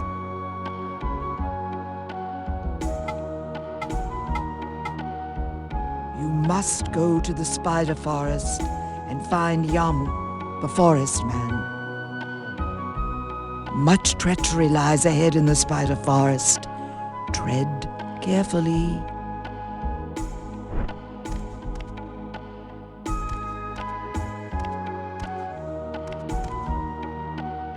Say, what was your father like? Huh? Oh, it's nothing. I was just wondering, that's all.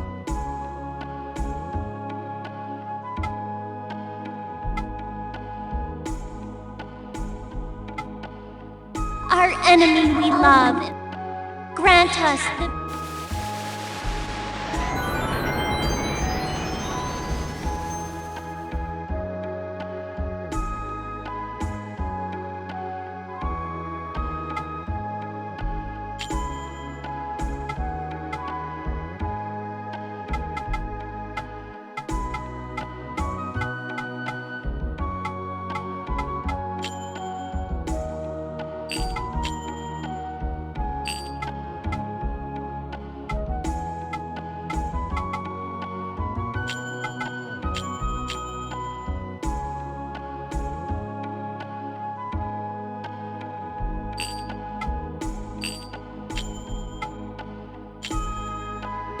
O magical beasts who serve us,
O ma...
Oh, magical beast!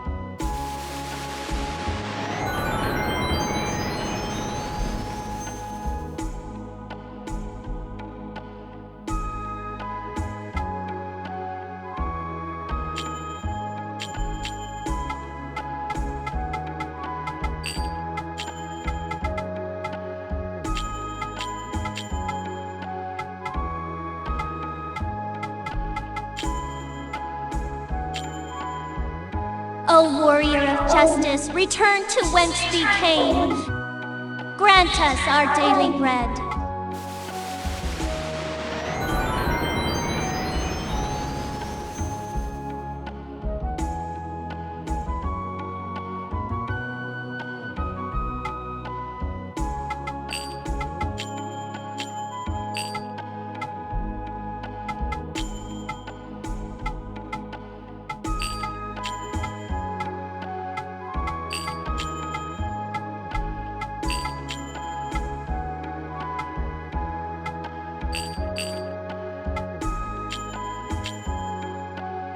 Do you have just a minute? We need to talk. It's hard to talk about it with Garai right here. Let's go outside. Go on ahead, I'll be right out.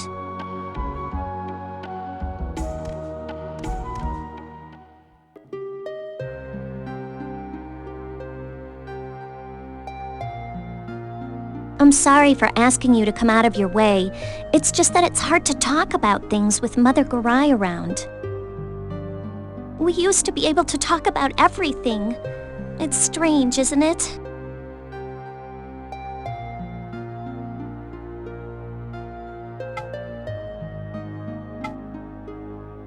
Your mother comes by a lot while you're gone. She's really kind to me, and she might just be worried about me, but I'm sorry, I just can't stand it at all.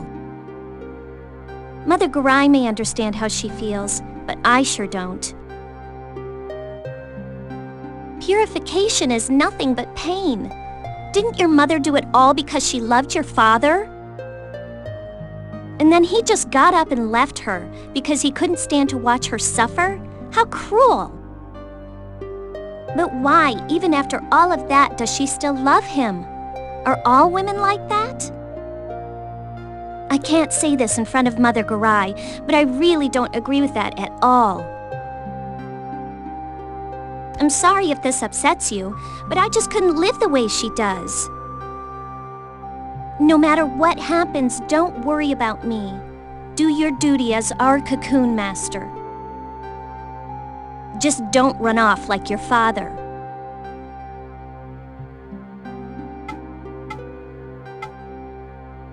Your father, he's supposed to be a great man, right? I heard the story of the day he said goodbye to your mother. I heard that he was a kind man who always protected her. But how could such a man leave her? Do you call that kindness? The cursed brandings are a painful experience for a woman. But that's why I need you here with me. To your mom, your father's departure might have been an act of sympathy, but I don't agree. I would have felt betrayed. We're both in this together, so please, stay here as the Cocoon Master of Syrus.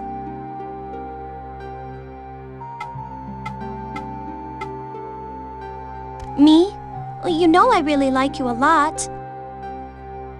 It's just that there's so much going on right now, you know? Why do we have to have so many rules and traditions? There's just no escape. I know some people hate the Nagi, but I'm an individual. I won't run away from them or anything just because it's hard. I might have married you because I had to, but I would never ever leave you. All we ever talk about now are the village and cocoons, minions. I know now's not the time to be worrying about these kind of things, but it's just that I never get to see you anymore. If only things were different.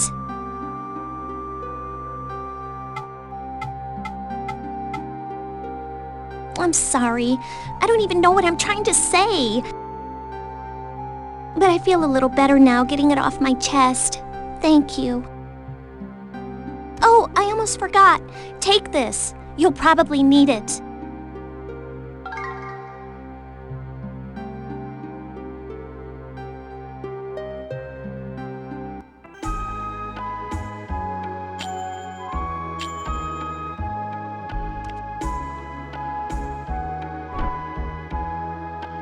Oh, you're back. So, how is your work going? Don't overdo it. Tell me if there's anything I can do for you.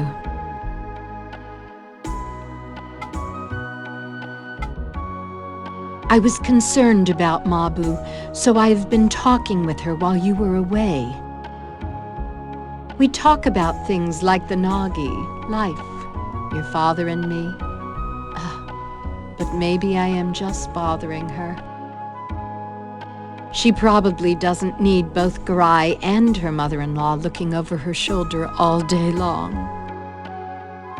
I wanted to let her know that there are many ways to express love for another. Your father and I wanted to preserve our type of love, even if it meant breaking tradition. Don't you see? In time, perhaps you and Mabu too will understand. True purification is achieved when your two hearts come to beat as one. More than anything, I do not want your marriage to fall victim to tradition or your sense of duty.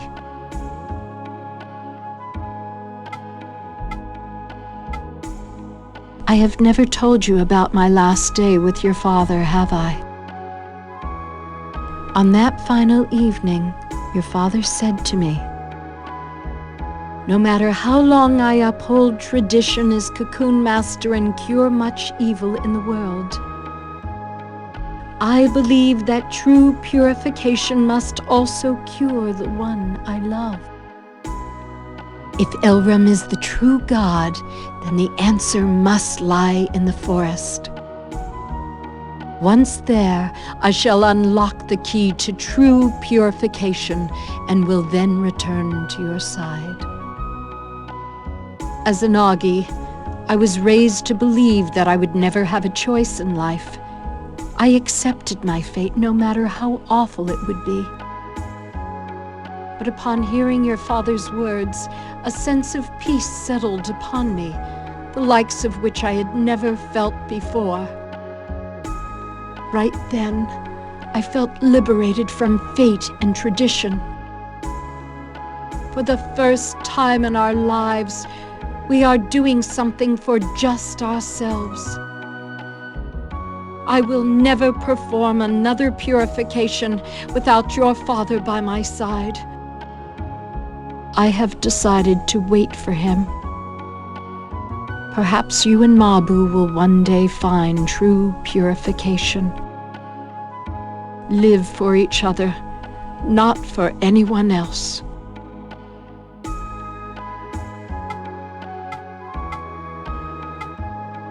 I hope you make the right choices, my son.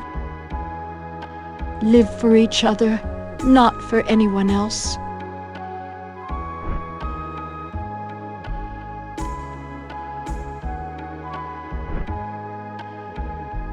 What? Oh, I've been working at home lately. You know, I'm not young anymore. I just can't push myself like I used to. The heat of those cauldrons is just too much for me to handle nowadays.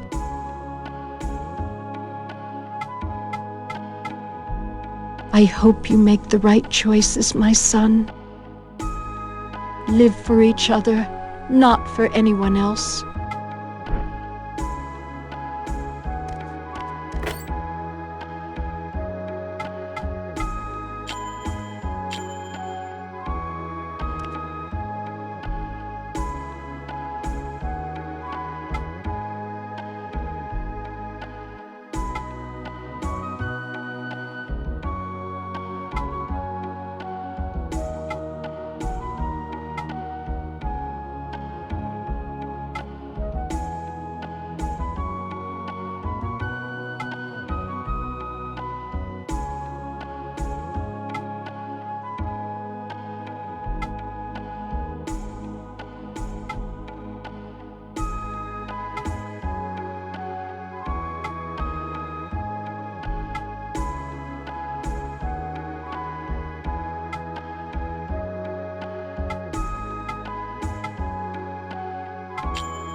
It's good, buying better weapons.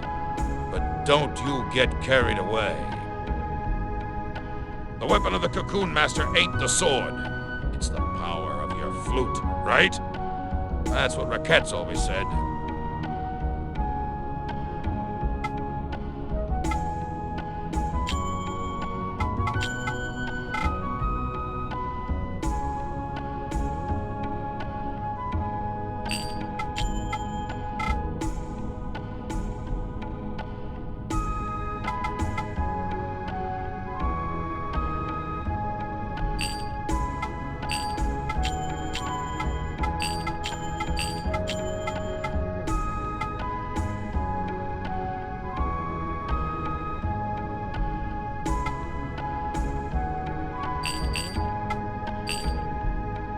If you need a more powerful weapon, come back later.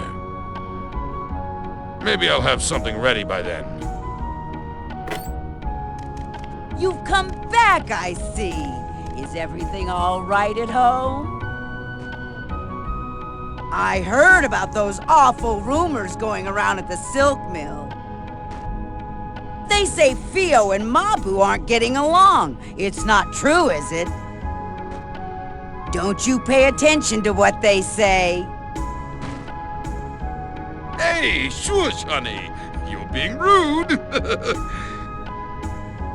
That's none of our business. I can't stand it when she spreads rumors like this. Oh, women.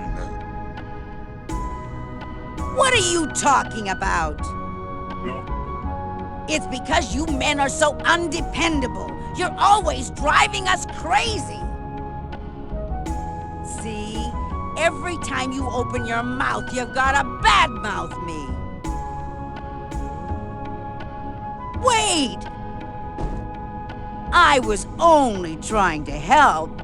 Please take care of your mom and Mabu. Don't grow up to be an insensitive fool like this big guy.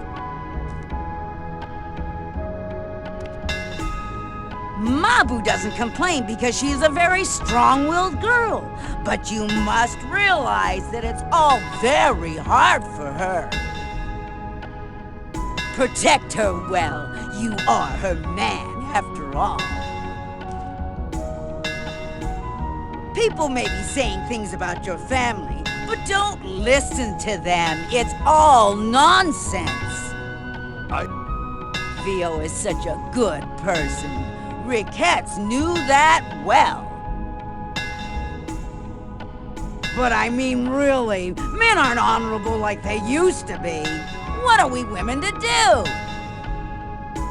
They're just so unreliable.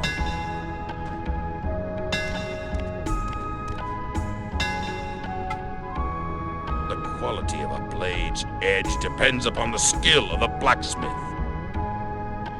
No matter how dull the blade, I can craft it into its finest edge.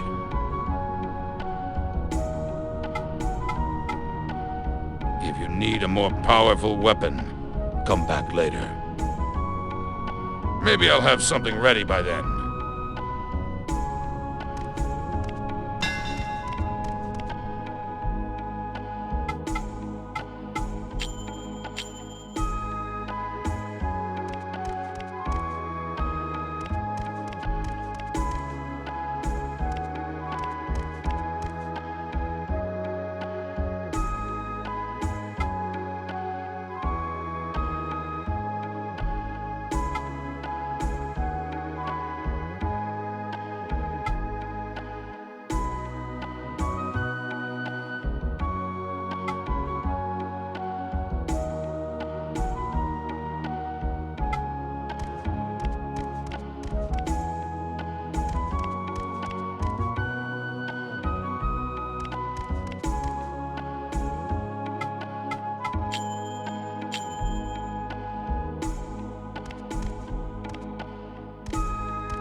So you beat Kikinok?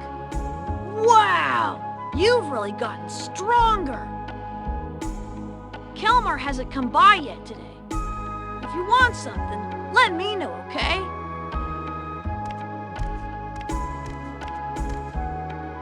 Hey. So you're back. Well, did you meet the Birdman? You say you beat Kikinok? But you probably just used the power of your demons, right? Well, I don't know about that purification, but you'll turn into a demon too, you know? All the women of the village have been gossiping about you guys lately. Don't know the details, because I hate that kind of stuff. Mother Garai and Mabu are still doing okay, right? Well, I guess they should be, but I've been hearing some weird stuff at the mill in the square. I can't really make sense of it, though. Oh, you haven't heard? Sorry about that. I was planning on telling you sometime. The divine barrier's been broken, and that's how come the demons started to attack the village. That's scary enough. But then there's that matter of me and Kikinok. Please, don't tell my parents, okay? Going into the forest without their permission is bad enough. You know, if they found out I was friends with a demon... Oh, yeah. Yeah. Did Kikinok tell you all about himself? All that stuff about gods and fairies? He's fun to listen to. But I suppose you don't have the time. What? You don't believe what Kikinok says? How could he think up such garbage? How could he be so powerful? He's always bragging like that. Yeah, I guess so. Of course. Don't you think so? Everyone has changed since that chaos brought on by the Onibubu. Of course, no one wants to die. That's why they sent a cocoon master into the forest, right? And Mabu is risking her life to purify the demon curses. I know it's for the sake of the village, but... I hear the demon's curse can warp a person's heart. Maybe what really needs to be purified is our own hearts, though.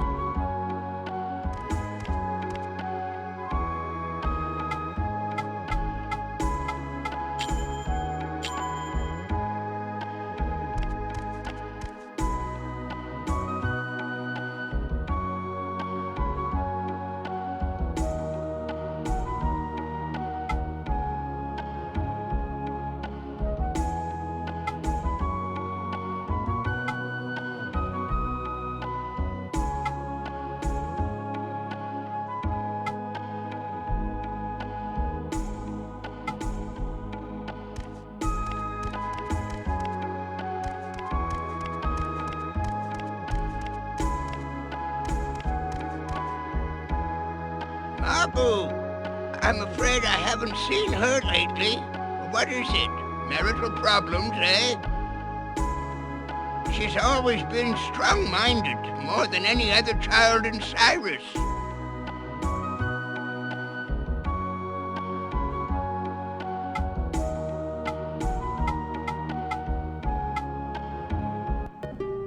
Once upon a time, this forest was a paradise for the divine spirits who served Elrum, god of the forest.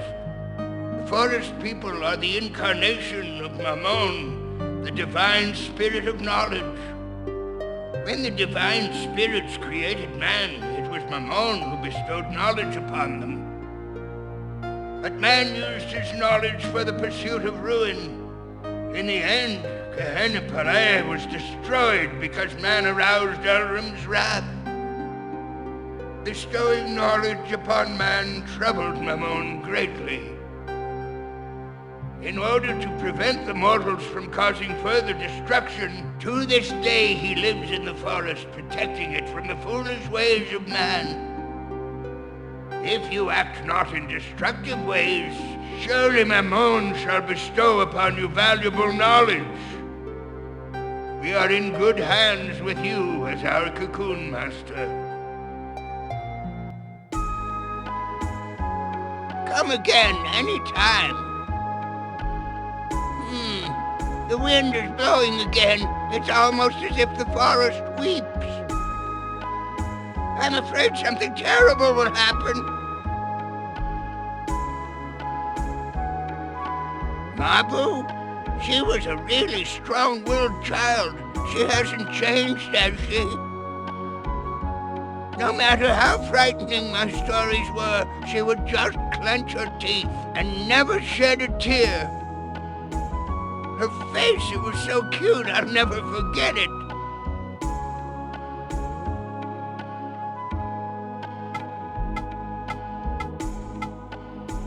Come again, any time. The wind is blowing again. It's almost as if the forest weeps. I'm afraid something terrible will happen.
Isn't friendship great?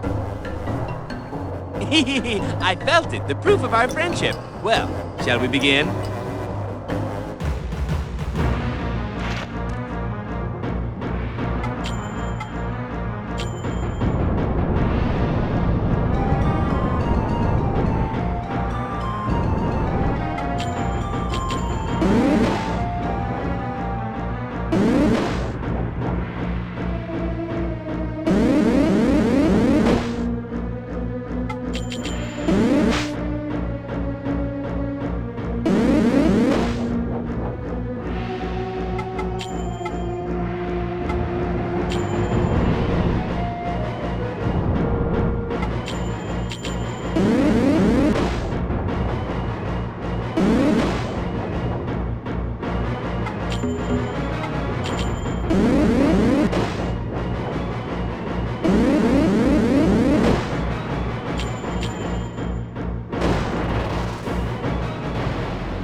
Impressive. You're as strong as ever.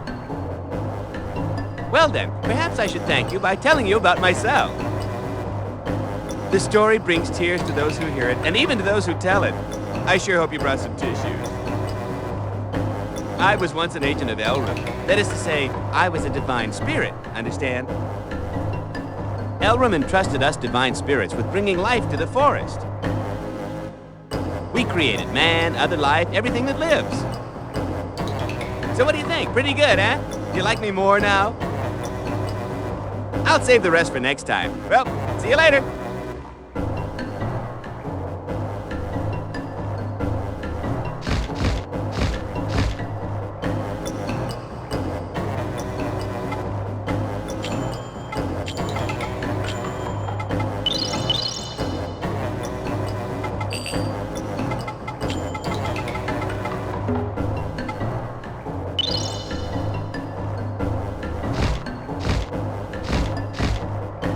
Isn't friendship great? I felt it, the proof of our friendship. Well, shall we begin?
Impressive. You're as strong as ever.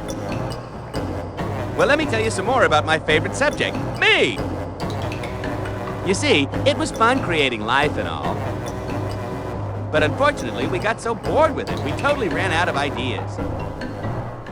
So we decided to create a thinking creature like us. It would be someone we could play with.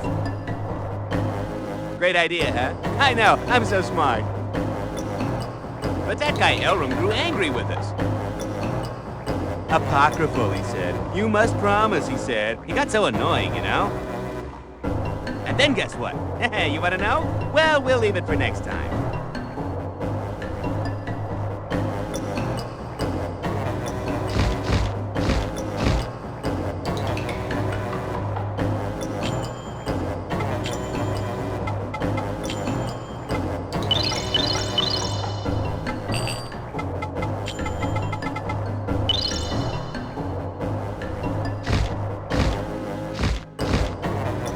Isn't friendship great? I felt it, the proof of our friendship. Well, shall we begin?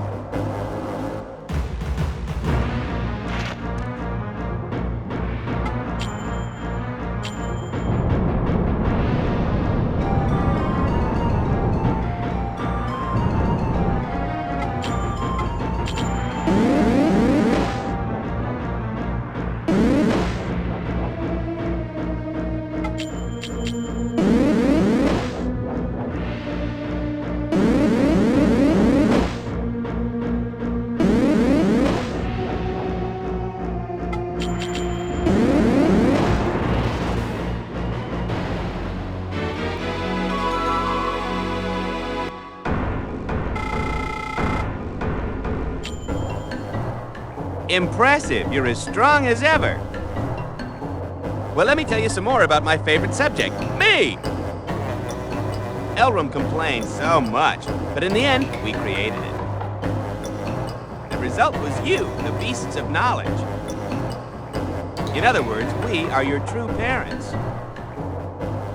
Later, however, it gets so bad. We shouldn't have made any promises, you know? Huh? What promise? You want to know? Let's leave that for next time.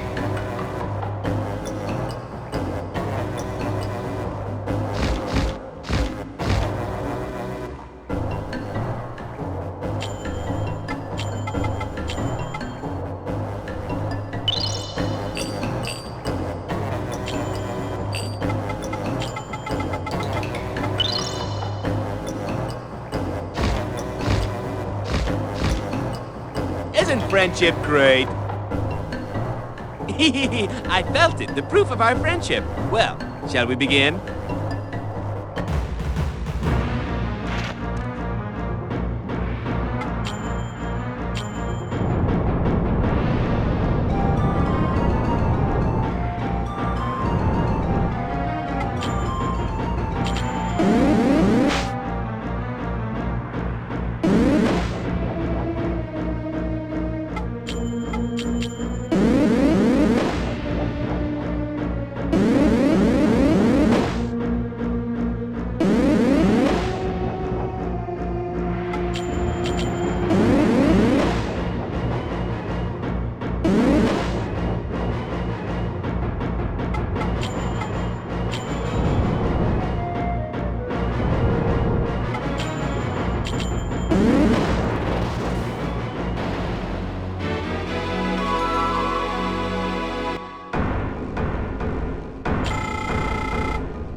Impressive. You're as strong as ever.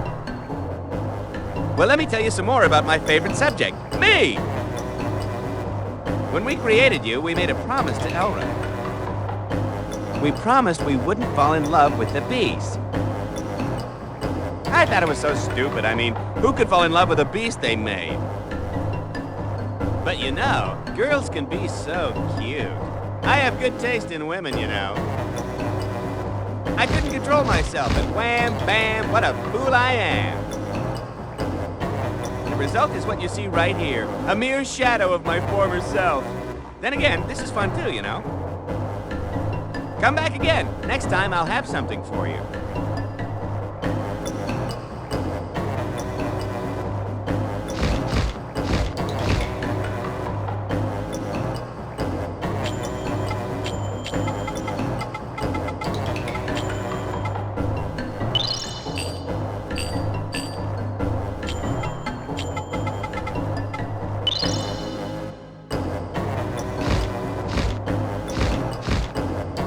Isn't friendship great? I felt it, the proof of our friendship. Well, shall we begin?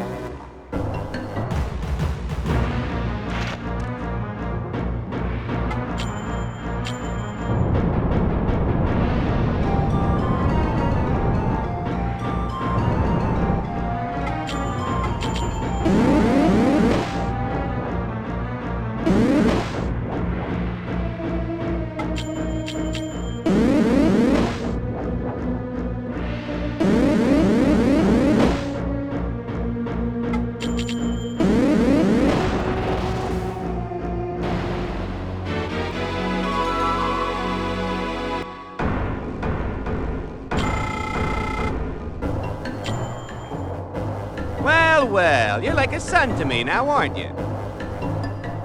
Can't blame you, the wandering birdman of freedom and adventure. I'm just too exciting for a country boy like you. What?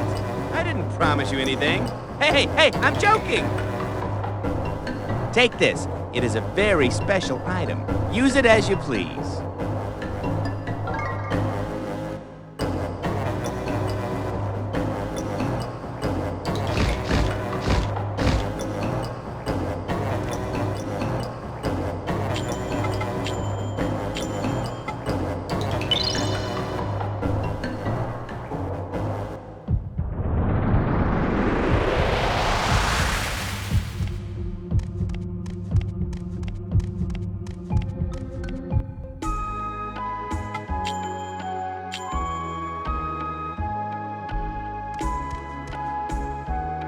I'm sorry I took so much of your time.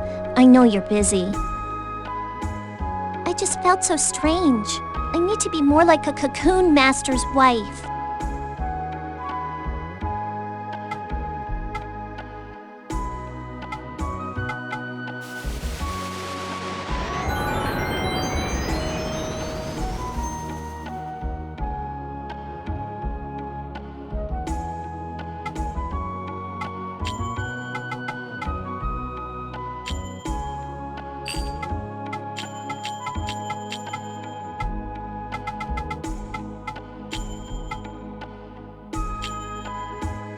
O warrior of justice, return to whence thee came, to the place of Elrum. Grant us our daily bread.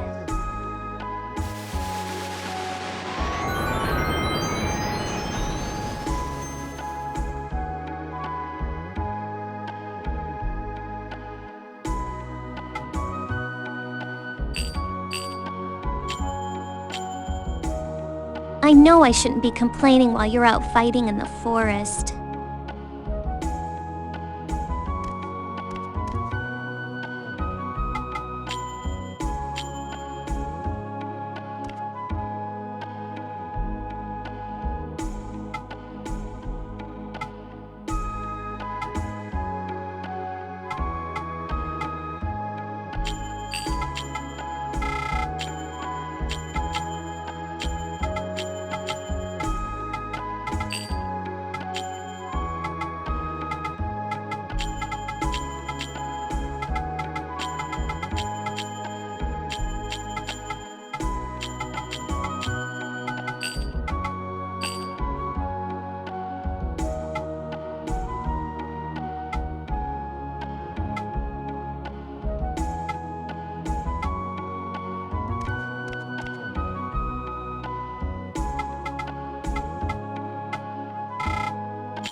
You startled me. What are you doing here?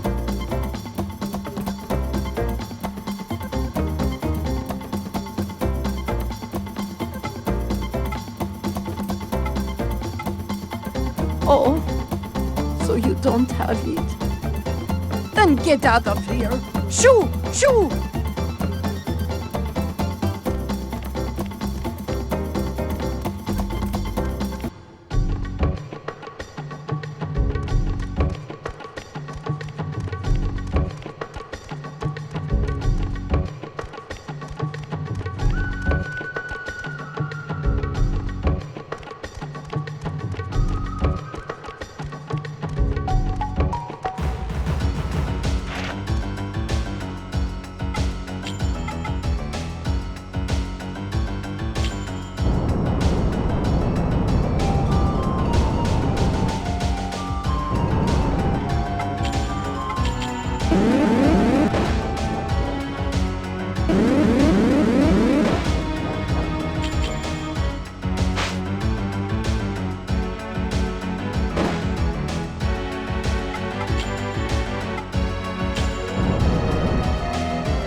Just my luck.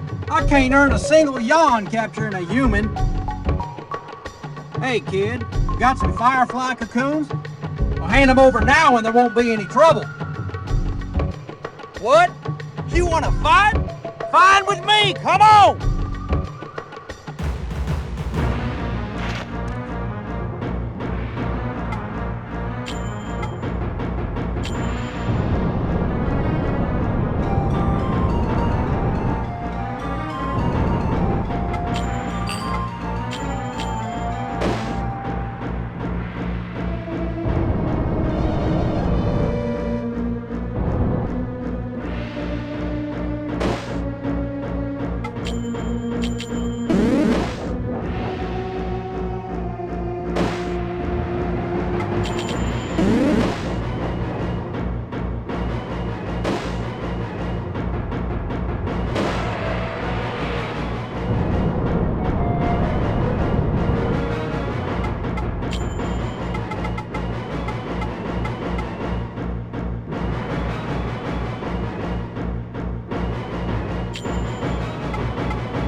Worthy opponent, I see.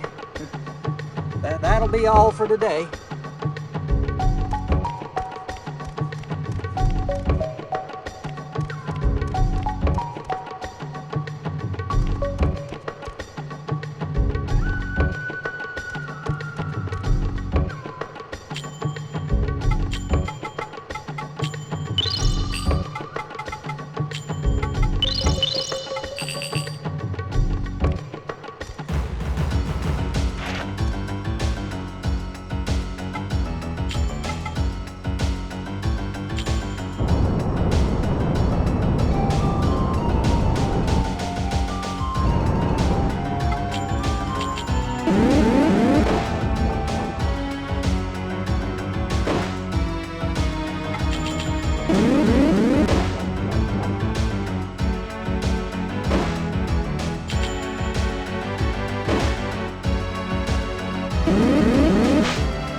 A fruit man!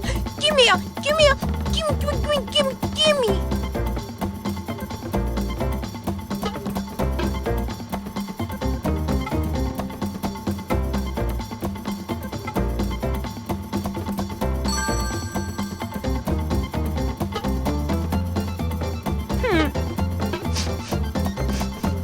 What's this?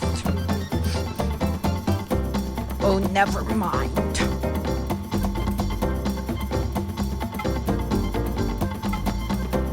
Calabash? That's Totoyamu's special herb! Calabash secret. It's me and Totoyamu's secret. Secrets are important. You are fruit man. Man never keeps secrets. So, Calabash even more secret.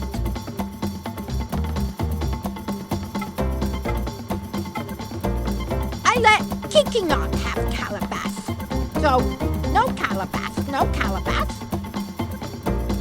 Totoyamu, my dad. Totoyamu guards Calabash. Totoyamu greedy. But Totoyamu got weakness for Shiny. You talk to him.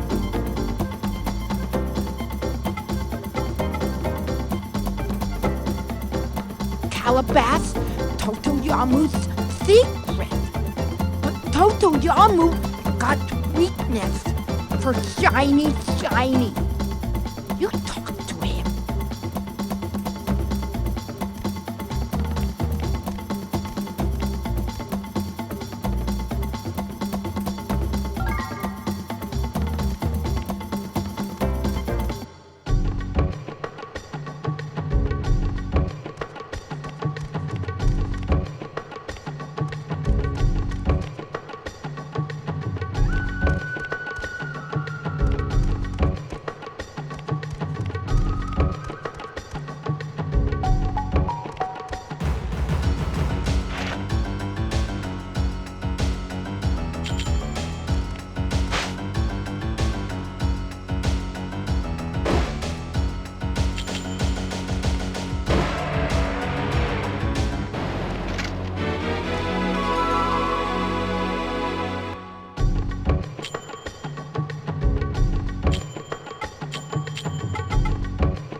You startled me.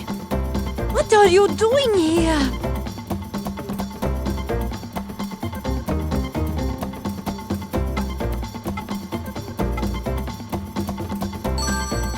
Yes, that's it. That's it. Can I really have it? Oh, you are a nice fellow.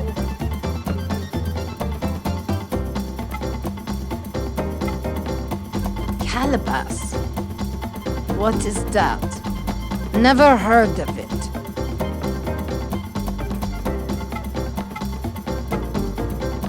Yamo. He is my child.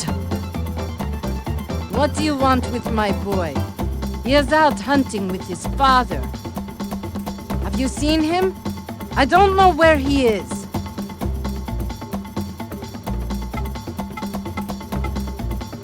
This is no place for humans. Elrond won't like it. Away with you!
there?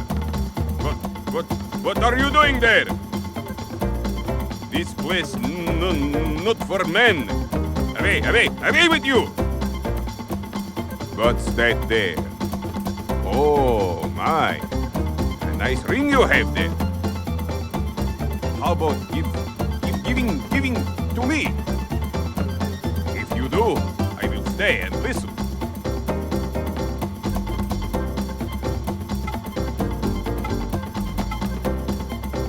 Come. Don't say that. Give.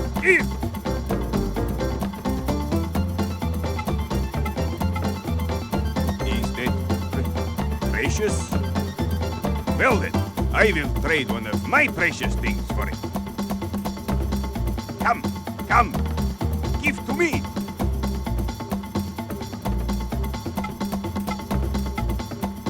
Well then, I want nothing more from you. Now, be off with you. This no place for man.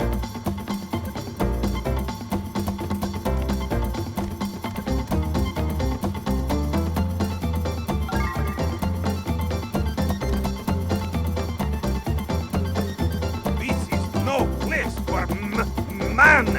Away with you. Away, I say. Oh. You have changed your mind, have you? You will give to me the ring?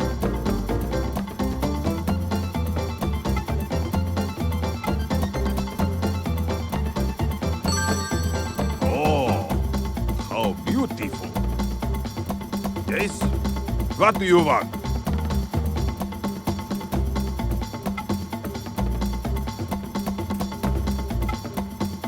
Calabash.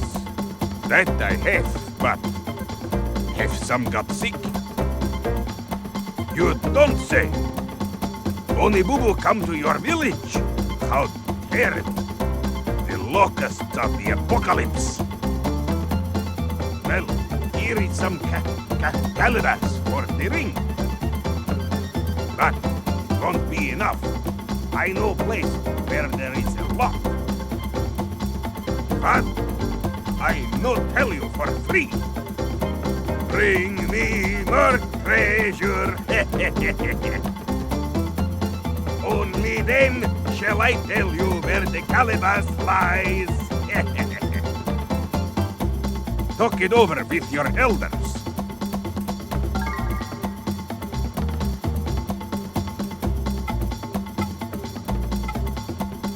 Mammon, you say? Well now, that was my name long ago. I was called Mammon too, I think. Oh yes, that is right. I am the watchman of the divine tree. I guard against tricks from you humans. I was so ordered by Elram. Ah, how much longer must I live like this? I have been doing this without end for hundreds of years. And it is only trees, as far as the eye can see. I so long for treasure.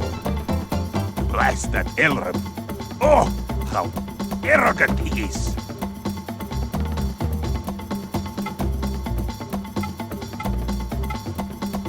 Blah! Even hearing that name sickens me. Don't tell me you know him. Oh, I am getting it. You have heard of Calabash from Kikinak, right? Ah, I have called him 1,000 times. I am really going to have to do something about that young. It is Kikinak's fault that the forest has come to this. That pervert. Because of him, we were dragged into this fine mess.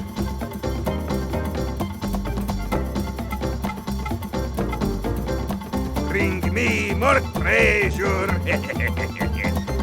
Only then shall I tell you of the place. Talk it over with your elders. Follow me, I shall remove your shackles and cast them away.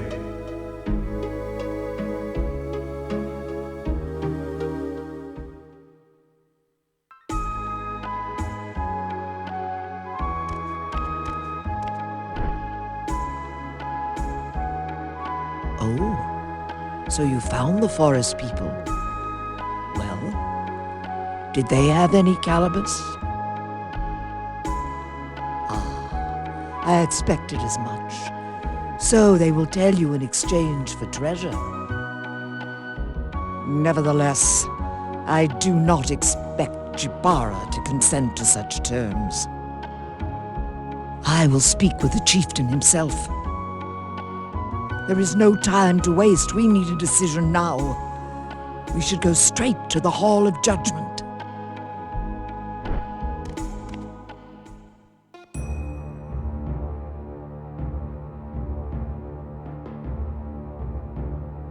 So, you say you've ascertained the location of the calabash? Do you speak the truth? And he really will tell you if you present him with a treasure? If Garai is correct when she says that the demon is the keeper of the forest, then I have a plan. Lord Chieftain, I suspect that the demon of which we speak is the guardian of the divine tree, an incarnation of the forest god.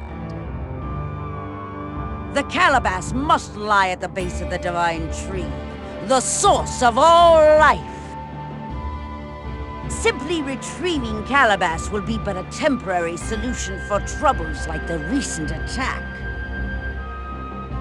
It would be wise to find the divine tree and then imprison it together with the god of the forest. If we could just offer some treasure, this would be an easier decision. But Jibara, I wonder about imprisoning the divine tree. Would we be forgiven for such sacrilege? Would that not bring about the second coming of the tragedy of Gehenna Pale? The path to destruction began long ago, well before the locusts attacked us. What is done cannot be undone, even if the calabash does solve the problem at hand. It is only a matter of time until the land of peril is swallowed up by the forest. Therefore, we should put an end to our bloody traditions. All that we do is for the future of the people of Syrus. No, all the people of peril! Lord Chieftain, now is the time for a decision. You say that it is possible to change the fate of all the people of peril?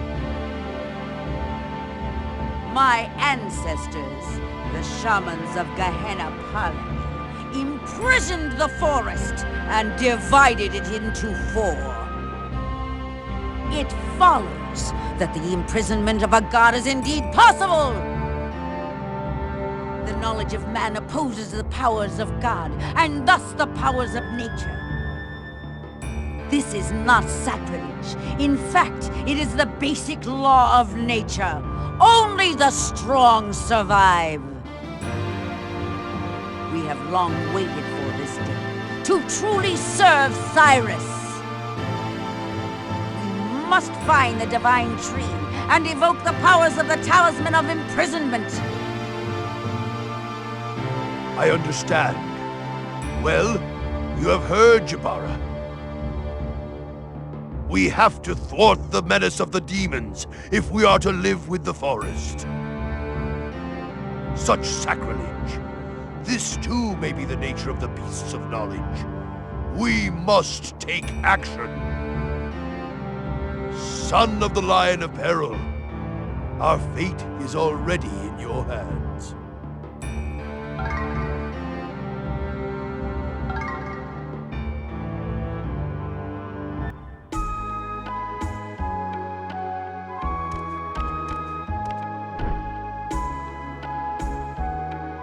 I have heard many tales, but it seems that Mammon is as greedy as ever. He will never return to his spirit form acting like that.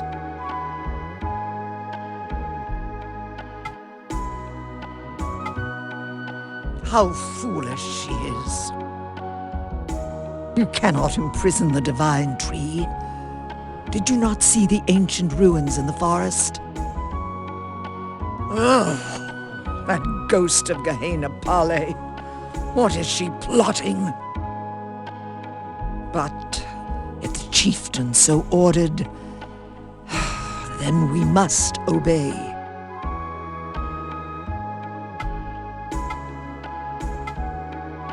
Her ancestors were alchemists in the ancient kingdom. Her family line has always held the real power in Syrus, working behind the figurehead image of the chieftains.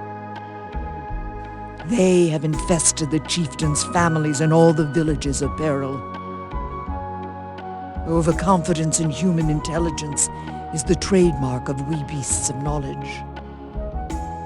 But it is also fact that without the blessing of knowledge we cannot survive. Man is at times weak, and at times a violent beast.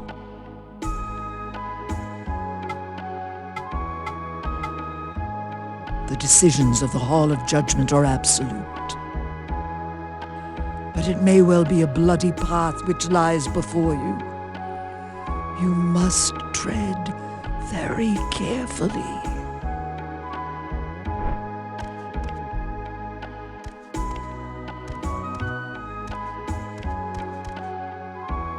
Oh, so you gave him the ring? Oh, it's okay. Don't worry about it. I mean, you had no choice, right?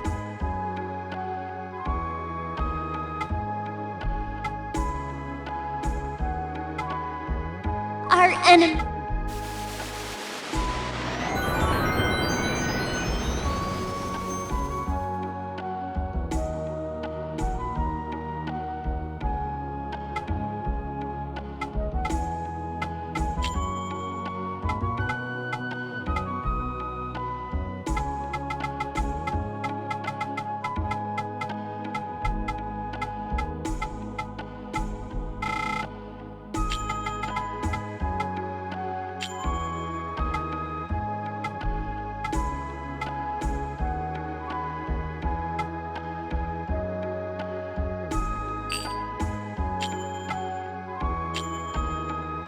Oh, magical beasts who...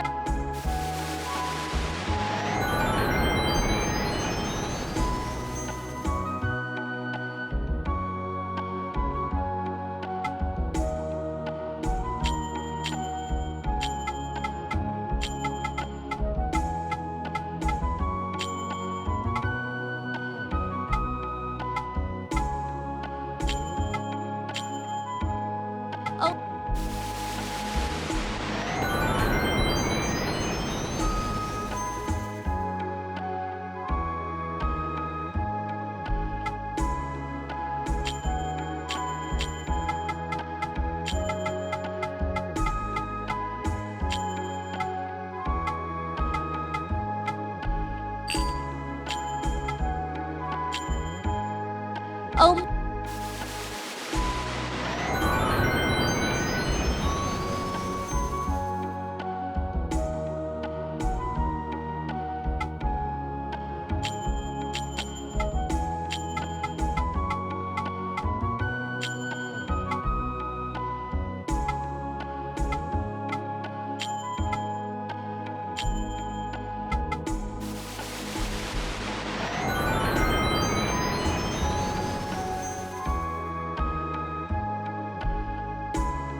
Oh,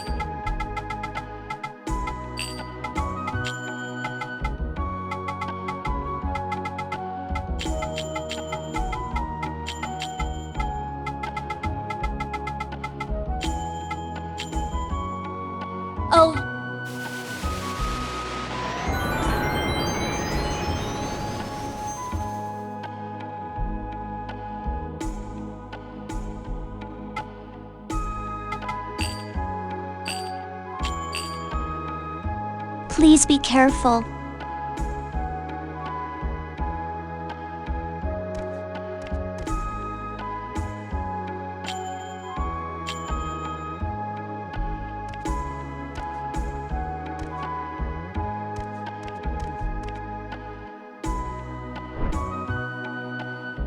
Did the chieftain really order you to imprison the divine tree? Oh, isn't there another way? I am sure the venerable Jabara has made the right decision, but then again,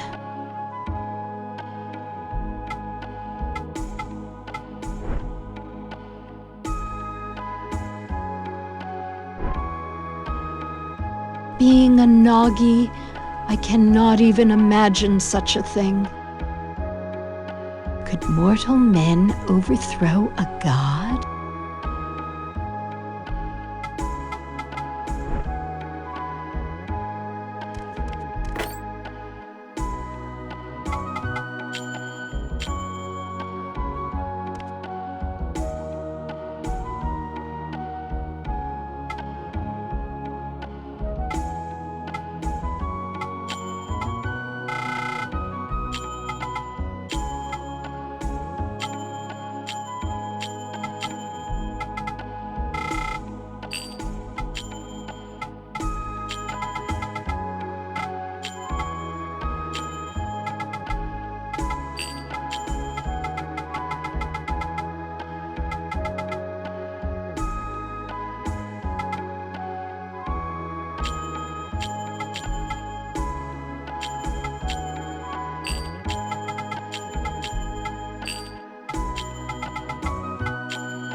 Everyone here has completely changed after the Onibubu attack.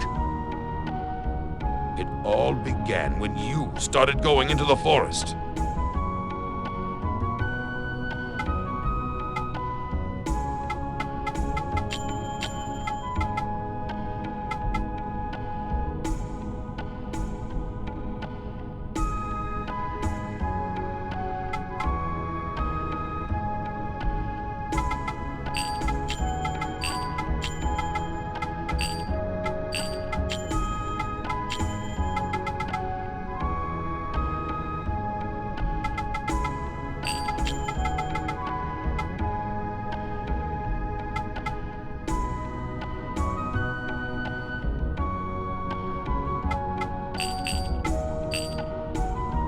Come back some other time if you need a greater weapon. Take care.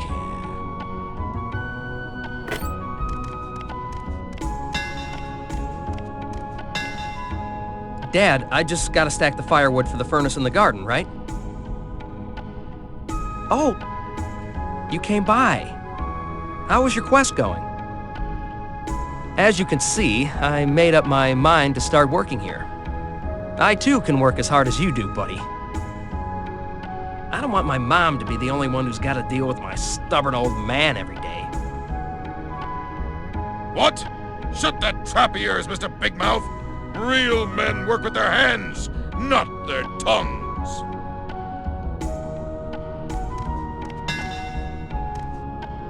The entire village is on edge. I wouldn't be surprised if a riot broke out. And with that outrageous talk of offering a sacrifice. At any rate, better keep Mabu and the others indoors. I'll look after them while you're away. You don't have to worry, okay? Who would have guessed that people could be more frightening than demons?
the Spider Forest?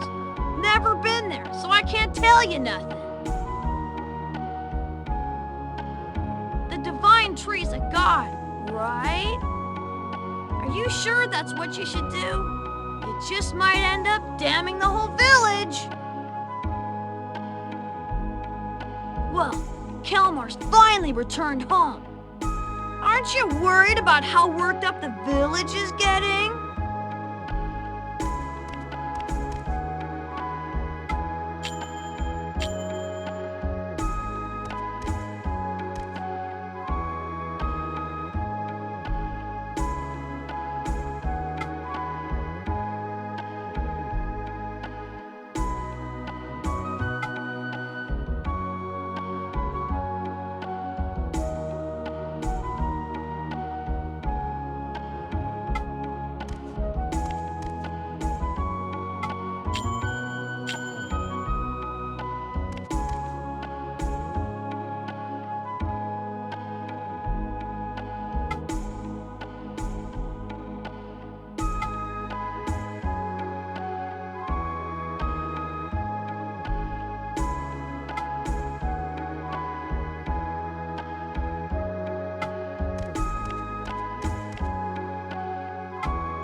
What happened? Didn't the forest people divulge anything?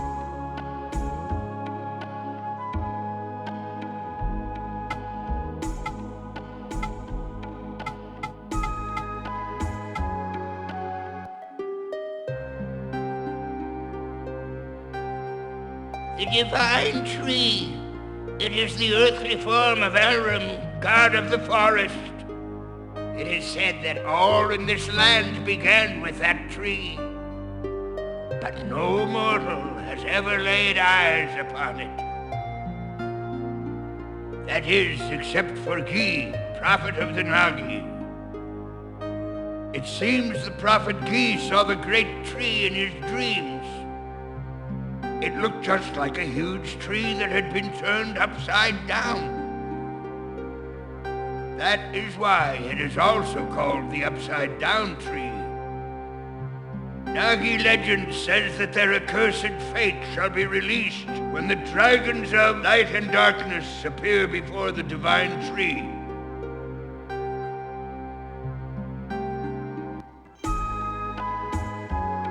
Come again anytime. The forest is trembling. It's never been this bad before. I'm afraid something terrible will happen. What? Imprison, you say? Such was Jabara's idea. Impossible.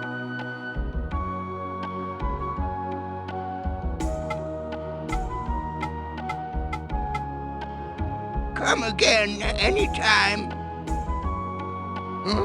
The forest is trembling. I'm afraid something terrible will happen.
Yamu!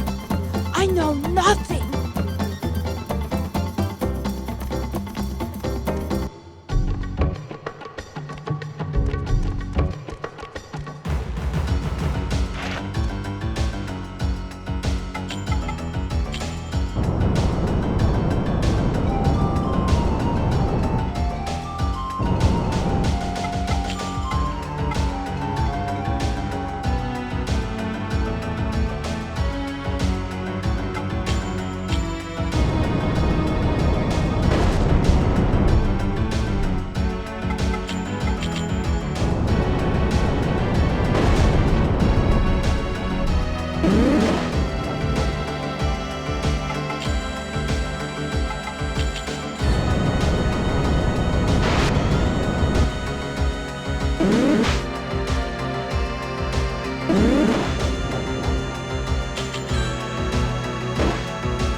dare you cheat me?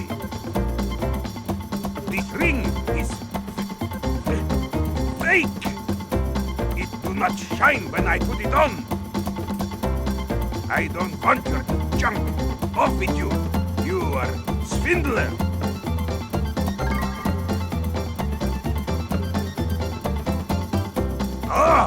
Oh! Now look at that. The ring shines only when you wear it. Ah, there. Oh yes. Did you bring treasure?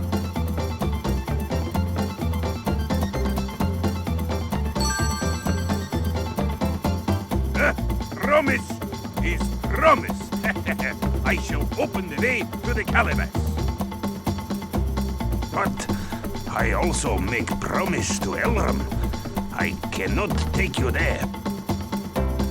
If Elram find out I told man, he would not be happy.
think you're doing?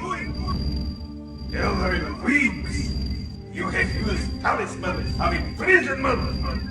So, you are agent of Gehenna.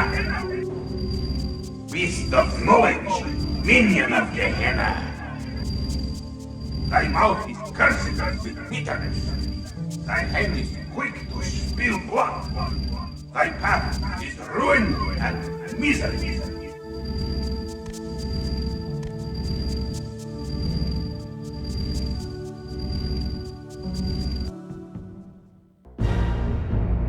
Atonement for the flesh. Our mouths are cursed with bitterness. Our hands are quick to spill blood. Our path is ruin and misery.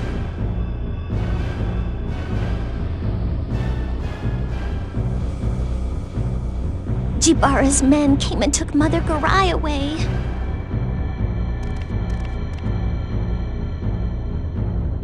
Why? Why did they take her away? What do they mean by a sacrifice? What did you promise at the Hall of Judgment? No! I beg you, please save Mother Garai.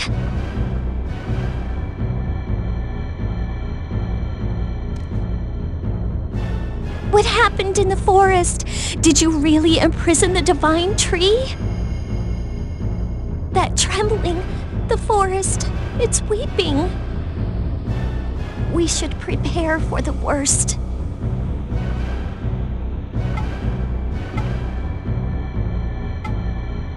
Our enemy we love, and grant us the beasts of knowledge.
To the Hall of Judgment, now!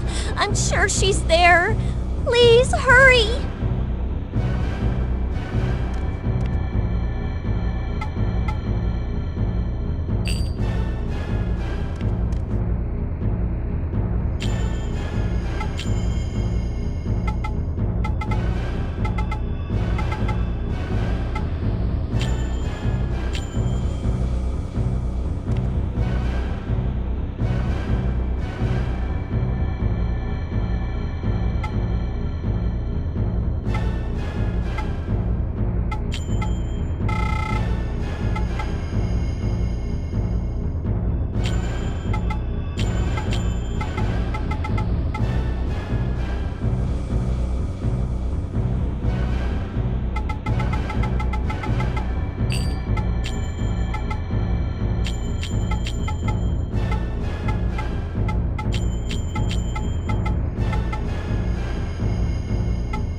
What?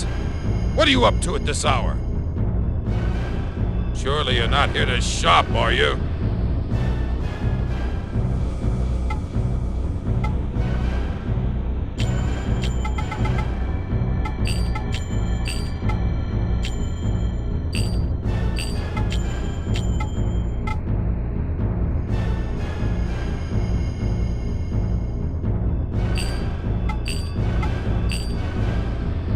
What are you doing out so late at night? You're crazy if you ask me. Father! A terrible thing has happened! Oh. What are you doing here? Gari's in the ritual of Yes, my son. The ritual of sacrifice. Yeah, that's it. Hey, don't just stand there. Go now or you'll be too late. I'm sure you're worried about Mabu, but I'll take care of her. You gotta go to the Hall of Judgment now.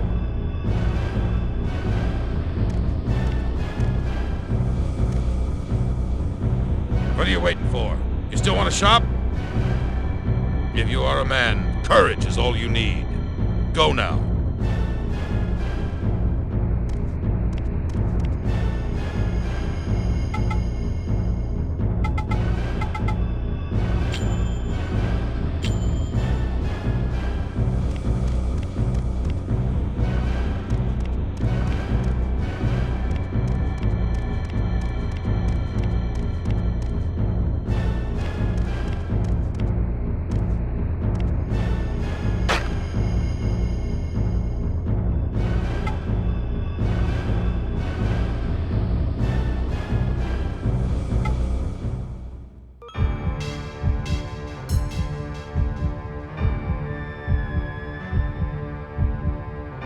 I shall ask you one final question.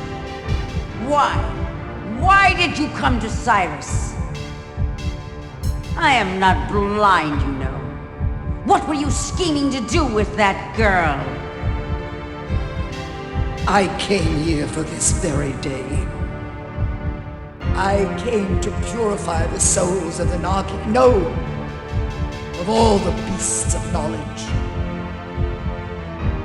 Still telling lies after all of this? You came to steal the souls of the people of Syrus. Is that not so?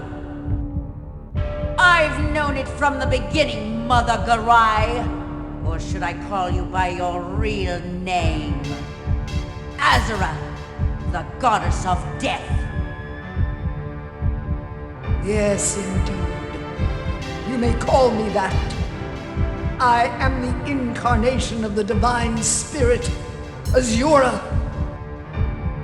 The one who spins new souls from the old. Now is the time when the lore of the beasts of knowledge shall be laid to waste. And the wisdom of the wise shall be rendered meaningless. Shibar, ghost of foolish knowledge, phantom of Gehenna. Some seek a sign, others desire knowledge. Such is the power of Elrum. But Elrum's foolishness is wiser than man. And Elrum's weakness is stronger than man. Light and darkness, the two souls. The chosen ones of light and darkness shall lead this accursed state to eternal rest. For the two spin our souls and lead us to the promised land. The time of gathering is at hand. Our souls become one with the chosen.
So this is the time of gathering that Mother Garai spoke of.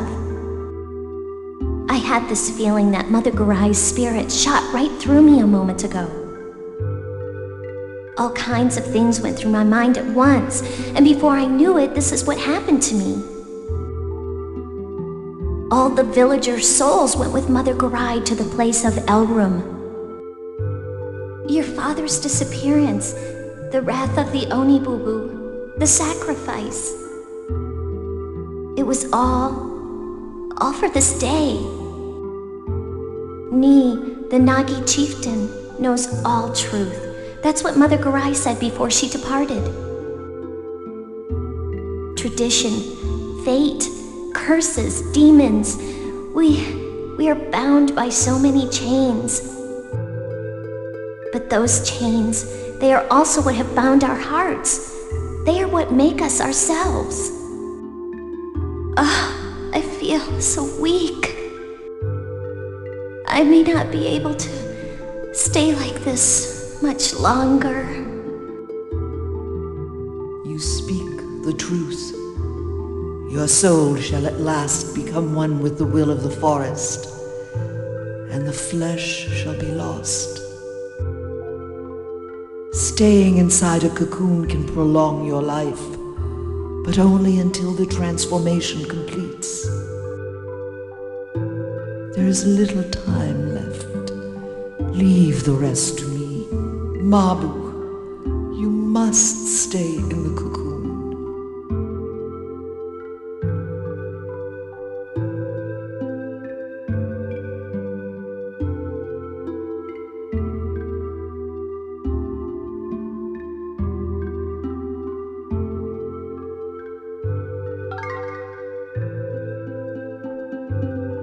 Well then, you probably know not what has happened. Our souls now wander through space and time, seeking new bodies. And a new ordeal shall begin when our souls return to the flesh. The brilliance of the ring Mabu gave you is proof that you are the chosen one of light. The chosen one of darkness is waiting for you beyond this dimension. The path to him shall test your devotion. It shall be a journey of the heart. The outcome shall form the ordeal that our souls await. Go to the Moth Forest. There you must seek out the Nagi chieftain at the temple of Kemuel. Before you go, don the coat of Rikets. It is my final gift to you. I wish you luck. The chosen one.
Well, another sucker right where I want him.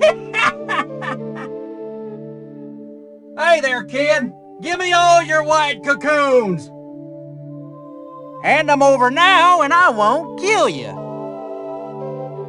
Oh, you want to do it the hard way, huh? You'll regret it.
I can't believe I just lost a little kid.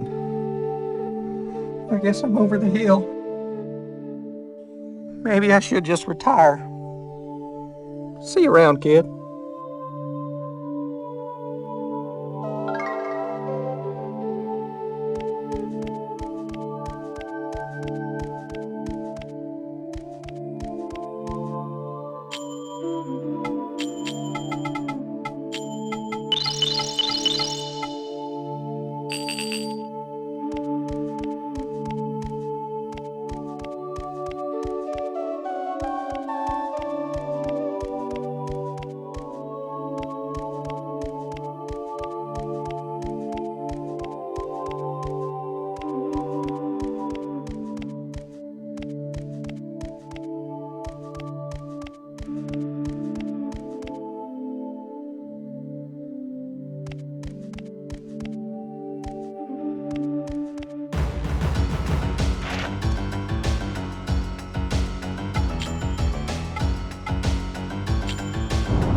Can you hear me?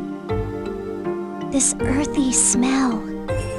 It seems so familiar. Though I know I've never been here myself.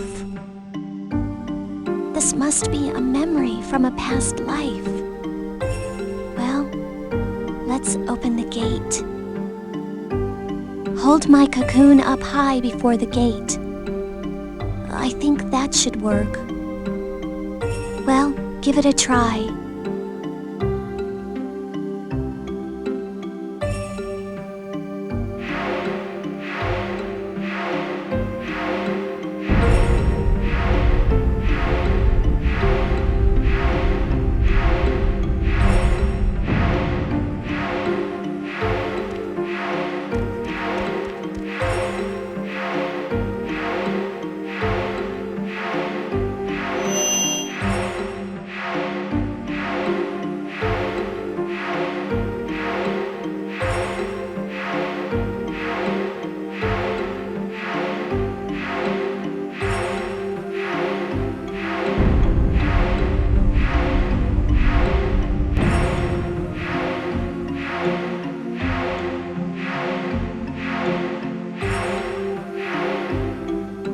The time of gathering. The young will have nightmares, while the old will see dreams.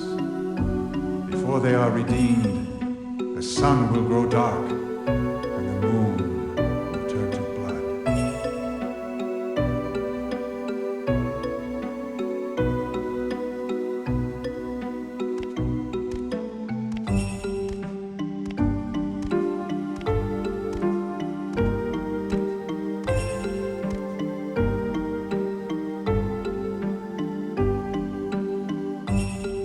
This is the temple of Kemuel, the home of the Nagi people.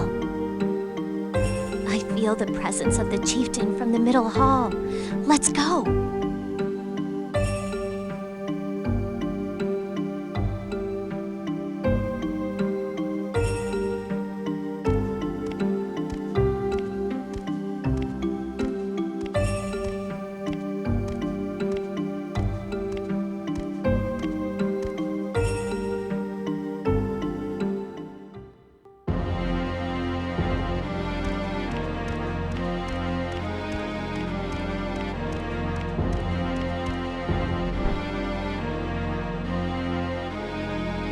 At last, the time has come, the time of gathering. I shall open the door, for I am the incarnation of Mephises, gatekeeper of time. You may call me Ni. When the four divine barriers have been opened, the power of light and darkness shall usher in the time of gathering. The guardian deities of light and darkness shall be guided by the twin dragons of Kemuel, and the Kumarian Kaya gates shall open. When the chosen ones pass through these gates and meet at last, the beasts of divine power shall be freed from their curse and achieve tranquility. And the beasts of knowledge shall gain the fruits of new knowledge. But it is the fruit that bears the seeds of admonition. We chose a midwife to be the incarnation of the divine spirit Azura. And we sent her to Syrus to confirm the rebirth of the chosen one. The midwife I speak of is Garai. The prophet Gi spoke, "Craft a ring from the tears of Reese and place it on the baby who arrives. The ring shall begin to glow when the chosen one is born. We have been waiting for that time. Our souls have already experienced 2 ordeals. Lust was the first, the forbidden love of the divine spirit and the beast of knowledge. And then, the birth of the twins who possess divine power. We gained love from the ordeal of lust, but at the same time, we came to know doubt. The divine power of the twins was divided into light and darkness. That was the first seed of admonishment. The seed took root, forcing the Nagi out of their village. That is when they began their quest for the Promised Land. Greed was the second ordeal. It began with the love between Alcana, the beast of divine power, and Menik, the beast of knowledge. The love between Alcana and Menik gave birth to the doubt of the masses. Divine silk was used in an attempt to conquer doubt and save love. But it did not work. King Karis, the chosen one of darkness, was dominated by greed. Light was torn from greed and became misery, and so was born the beast in our hearts. The minions of the forest, the beasts in our hearts. This is the second seed of admonishment. Once again, the time is here. Destiny awaits. All our hopes lie with the child who was born that day. We name the child the Ray of Hope. Of course, it is Mabu of whom I speak. The birth of Mabu signifies the reincarnation of Menik and Karis, the light and the darkness. As foretold by the prophecy, I sent Garai out on her journey with Mabu. You indeed are the chosen one of light, who was led here by the Ray of Hope. Your power is needed to provide physical vessels to the spirits that wander through space and time. The chosen one of darkness has already passed through the Kaya Gate. Now he awaits you. You must pass through the Kamari Gate to reach him. You shall use the keys of the 4 divine barriers to summon the crystal for your first ordeal.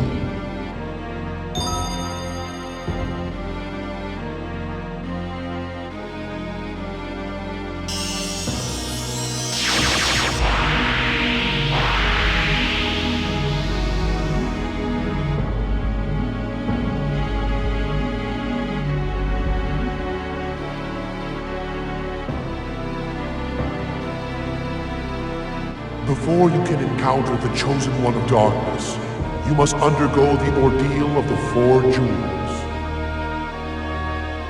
The first ordeal is solitude. For this, you obtain the Jewel of Water. The remaining 3 ordeals are fire, air, and earth. These ordeals lie in the forest far away, beyond space and time. Now the second ordeal awaits. You must venture into the Beetle Forest of the Netherworld.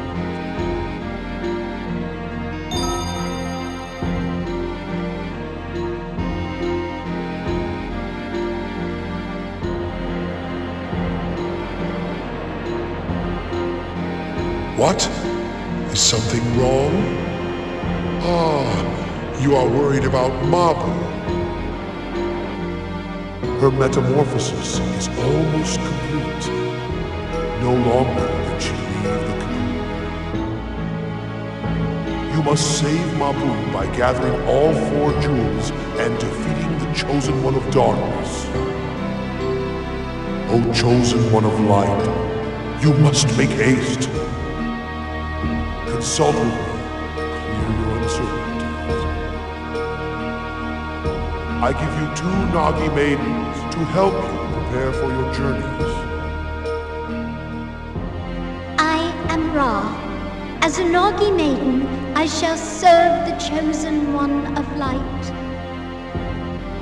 Come to the Chamber of Purity if you ever require purification. Go through the blue entrance on the left. My name is Mu. Come to the Chamber of Goods to replenish your supplies. Go through the green entrance on the right. Make good use of their services. You can purify and merge minions, as well as buy weapons and supplies.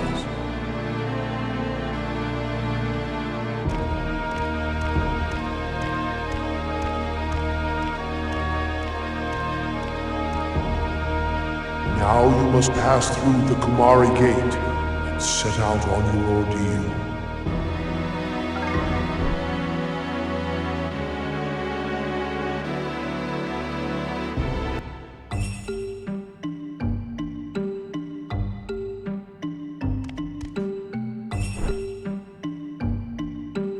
The Netherworld forests exist in another dimension, just beyond this world.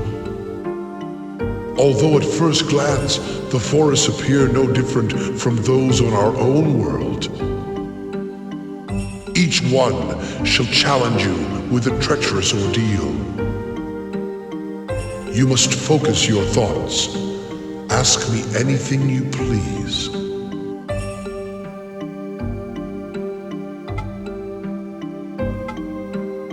In order to find the Chosen One, we selected a midwife, a reincarnation of the divine spirit Azura. That was Garai. And Garai had another purpose, the time of gathering.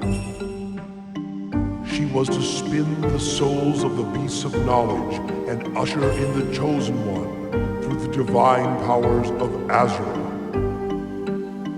That is our mission, as foretold in the prophecies of Ki.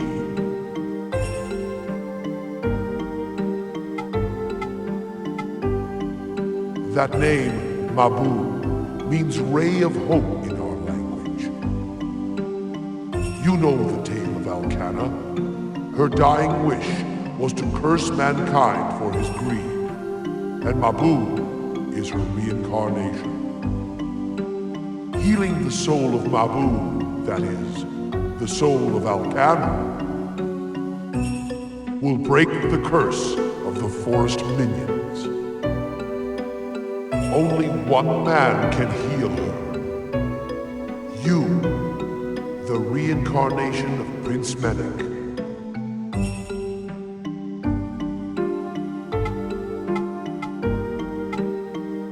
Before you can encounter the Chosen One of Darkness, you must undergo the ordeal of the 4 jewels. Those ordeals shall form the fruit of new knowledge. The first ordeal was solitude. For this, you obtained the Jewel of Water. The remaining 3 ordeals are fire, air, and earth. They lie in a forest, far away, beyond space and time.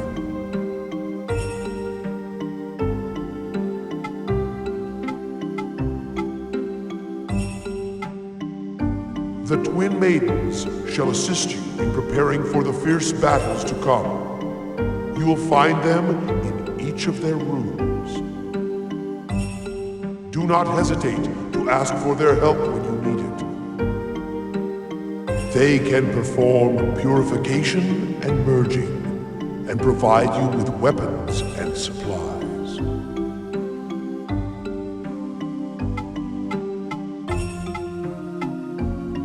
Now you must pass through the Kumari Gate and venture into the Beetle Forest of the Netherworld. There, the Disciple of Fire awaits.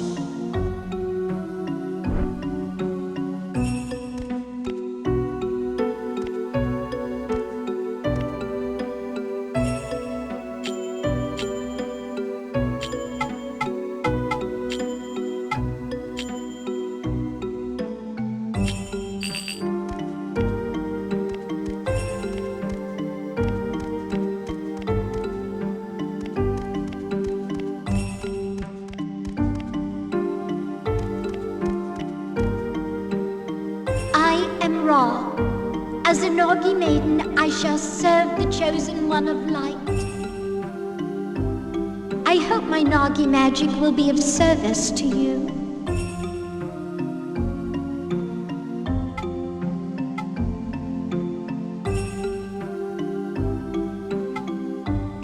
Our enemy we love, and for the tormented we pray. Grant us the beast of knowledge, the power to touch the spirit.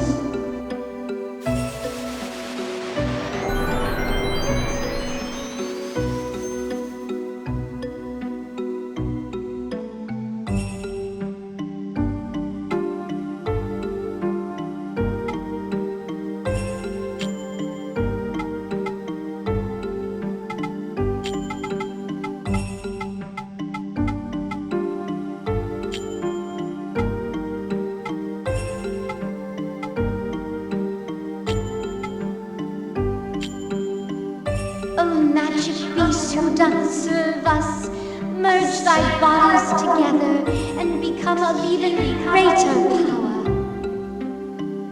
Reveal to us thine heroic form.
Shall they ever know good fortune? Those who fight for what is right, never shall they return to Elrum.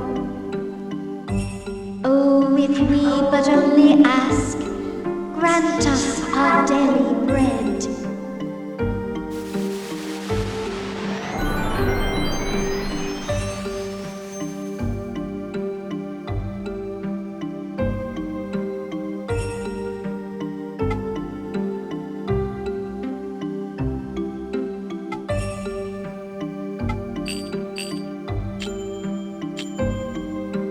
Let me know anytime you need my Noggy magic.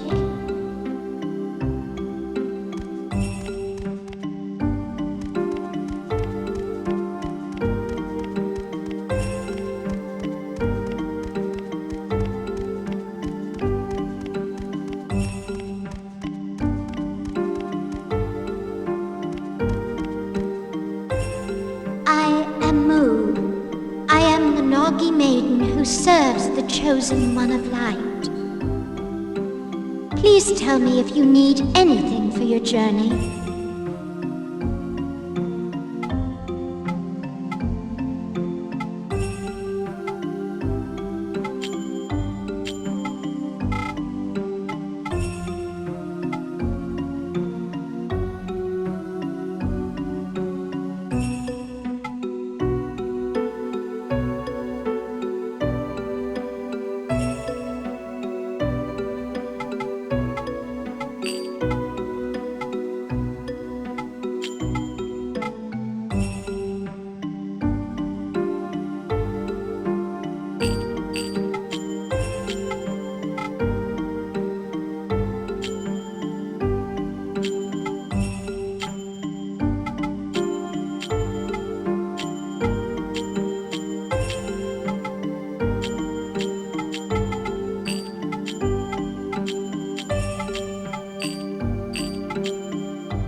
So, you're heading for the Beetle Forest of the Netherworld, aren't you? Oh no, never mind.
expected nothing less from the son of the Lion of Kemuel. I commend you for making it all the way here.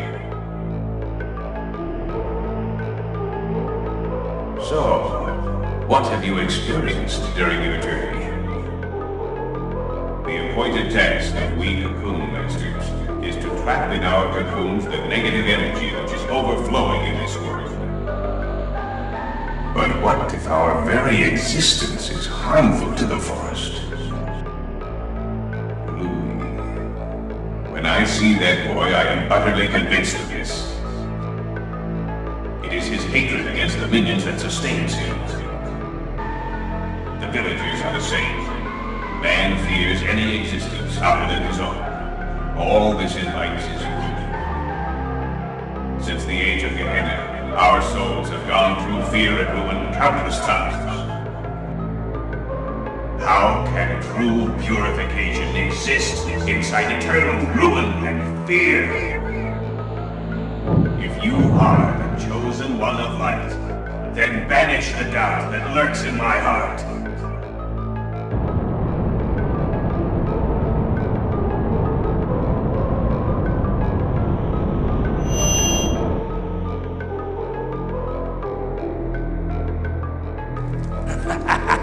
I have a firm grip on the darkness in the Blue Cocoon Master's heart.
that disciple of darkness is no more. It was he who cultivated the darkness lurking in my heart.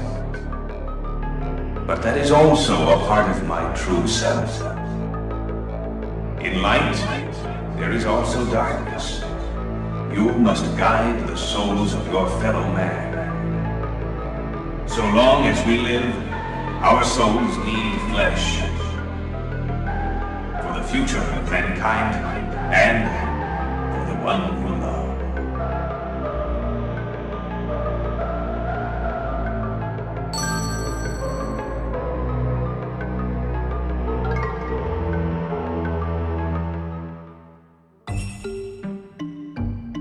Who do you keep within your heart? Who is the child you reflect upon?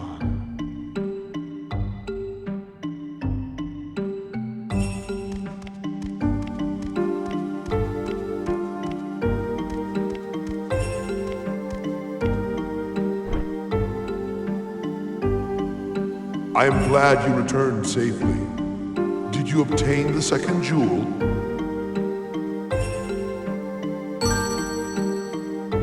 Excellent. That crimson brilliance is the jewel of fire. That is the crystal for the ordeal of doubt. Perhaps the darkness in the blue cocoon master's heart was the doubt he had about his own fate. 2 jewels yet remain. Let us open the way to the next ordeal.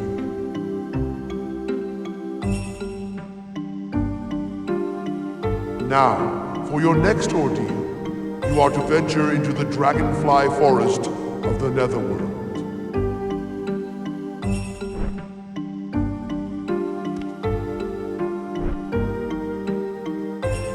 I know not what sort of ordeal awaits you there, but the ordeal will challenge you to prove your devotion, and therefore prove our right to a future. You must focus your thoughts. Ask me anything you please.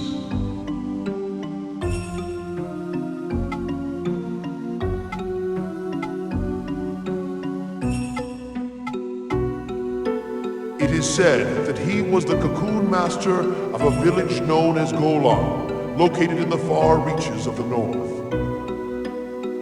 I know not why he abandoned his village, but I have heard that the Nagi woman who went to Golan to marry him was the aunt of Ra and Moon, and that after Chorus left, the village was swallowed by the forest.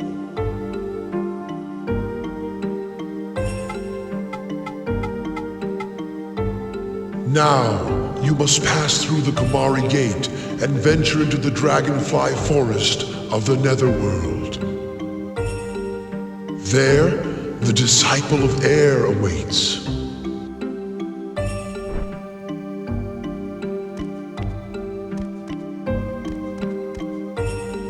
That is the Kaya Gate. It opens to the way traveled by the one who has chosen darkness. It is not the way for you. Only the one who has chosen darkness may go there.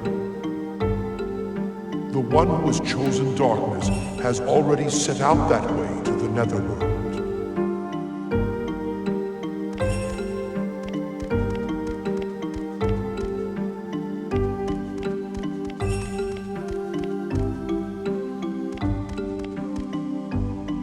I hope my Nagi magic will be of service to you.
Shall they ever know good fortune? Those who fight for what is right, never shall they return to Elrum. Oh, if we but only ask, grant us our daily bread.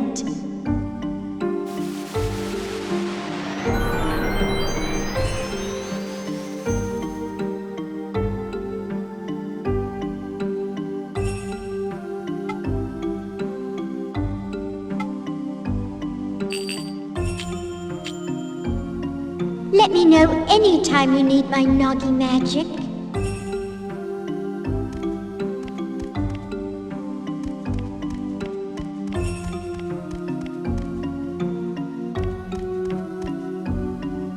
I am Mu. I am the Noggy maiden who serves the chosen one of light.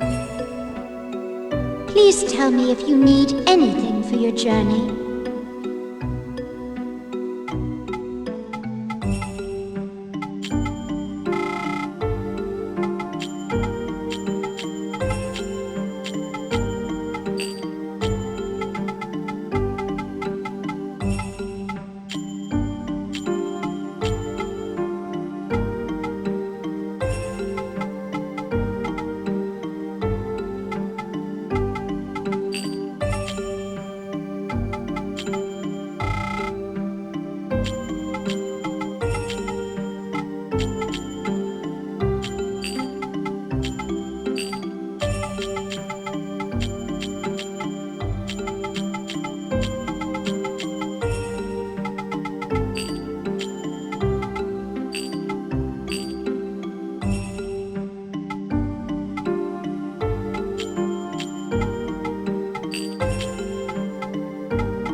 So you've been to the Beetle Forest of the Netherworld. The Blue Cocoon Master is my uncle. It seems his heart has been swallowed by darkness. I beg you, do not blame him for what he has done. The reason he abandoned his village was, well, it was because of my aunt's death. She was offered as a sacrifice for the act of Gehenna. My uncle lost all faith in the foolish villagers, so he gave up the flute and disappeared from the town. Later, his village, Golan, was attacked by the Oni Bubu and swallowed up by the forest.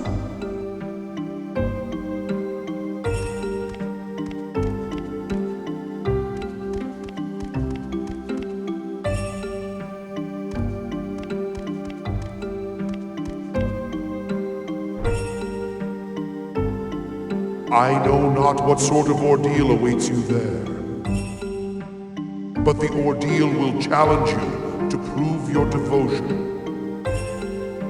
and therefore prove our right to a future. You must focus your thoughts. Ask me anything you please.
the hurry? Looking for something? So, have you heard? Kelmar likes Mabu. What? You haven't?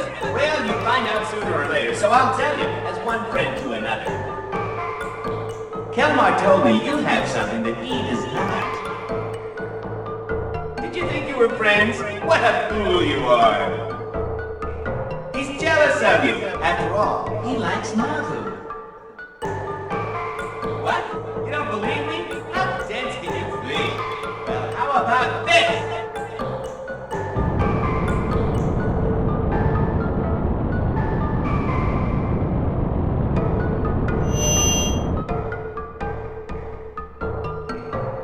Yeah, it's true.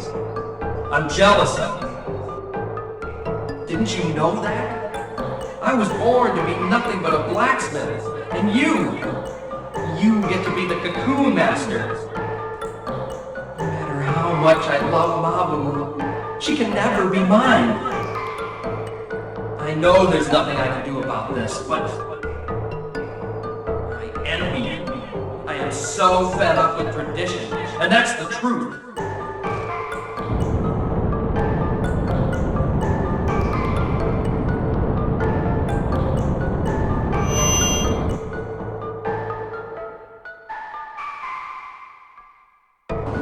Friendship and jealousy! How sinful your existence! I have a firm grip on the darkness in his heart.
Wow, you've gotten so powerful.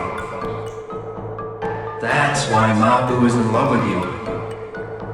Compared to you, I'm... Thanks. Your true feelings really hit me with your final blow. It's wrong to be jealous, I know. But that's part of who I am. We're still friends, though, right?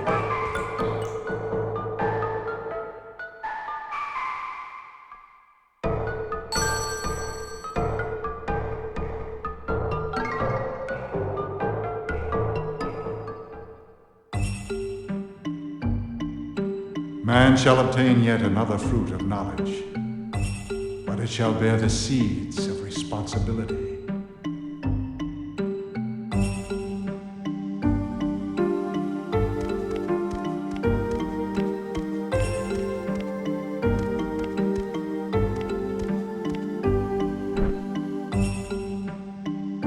I am glad you returned safely.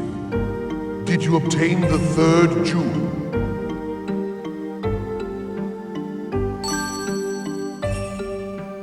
Excellent. That golden brilliance is the jewel of air. It is the crystal for the ordeal of jealousy. Jealousy can drive one mad. Your success in this ordeal is proof that the strength of your friendship exceeded the threat of jealousy. Now only one jewel remains. Let us open the way to the last ordeal.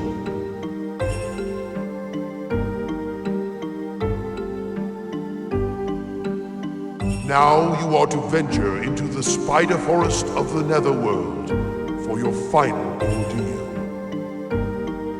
The Chosen One of Darkness will do everything in his power to defeat you. You must not be fooled by his trickery. The moment you unite the 4 jewels, you must confront the Chosen One of Darkness. He shall severely test your minions. You must be prepared.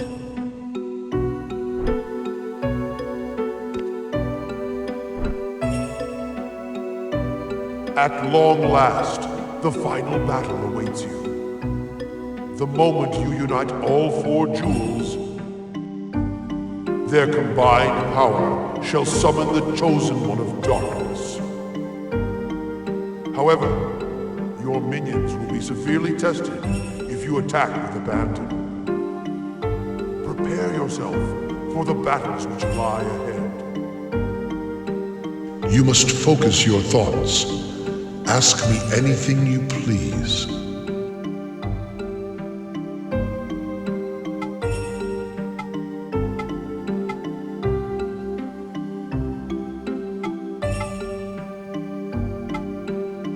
The Chosen One of Darkness, like you, has overcome many ordeals. He is the most powerful of all assassins of the dark, and he is the one that you must conquer.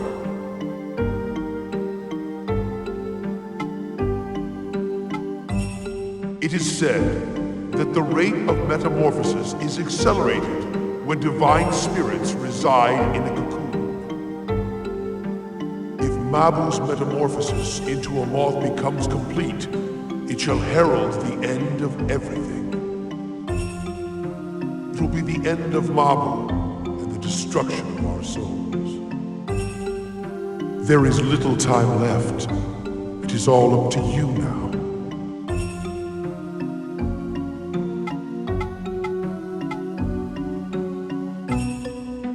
Now you must pass through the Kumari Gate and venture into the Spider Forest of the Netherworld. There, the Disciple of Earth awaits. The final battle shall take place in the presence of Elrond, where the divine tree stands.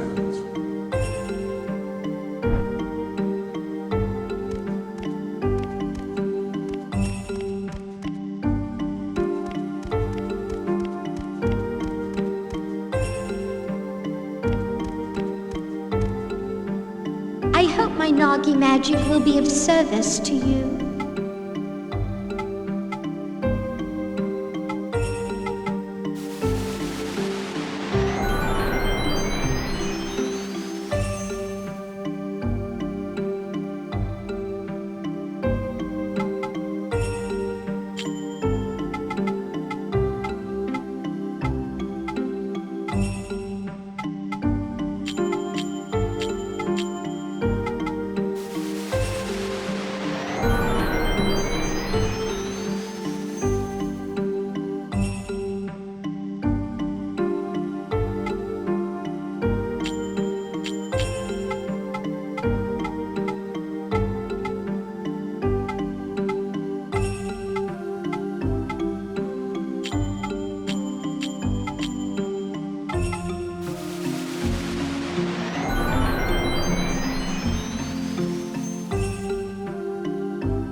Shall they ever know good fortune? Those who fight for what is right?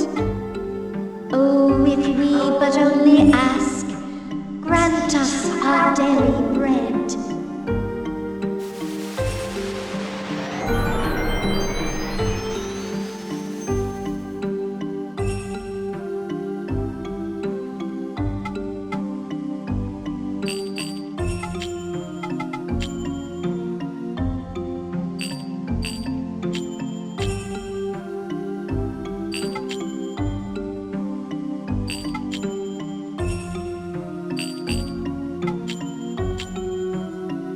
Let me know anytime you need my Noggy magic.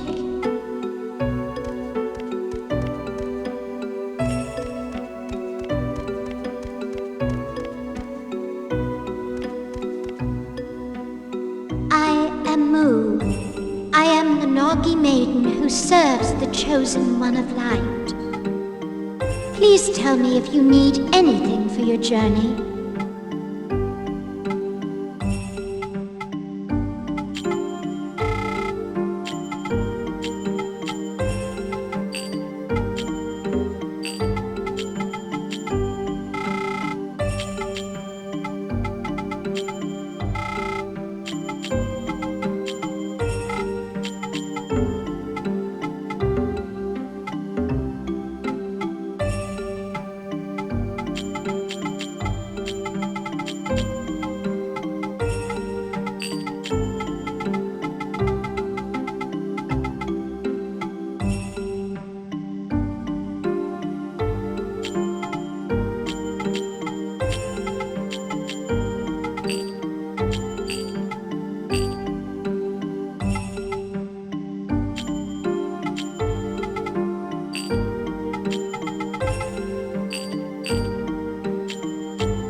Preparation is crucial to overcome the intense ordeals you'll face.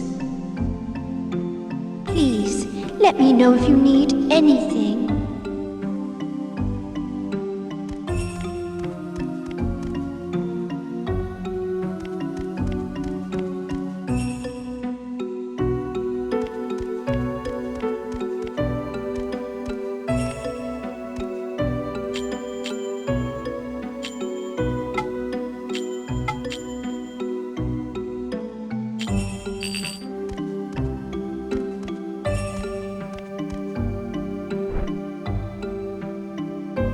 At long last, the final battle awaits you. The moment you unite all 4 jewels, their combined power shall summon the chosen one of darkness.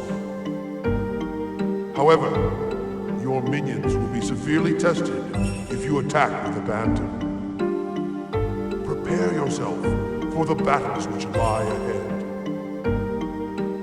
You must focus your thoughts. Ask me anything you please.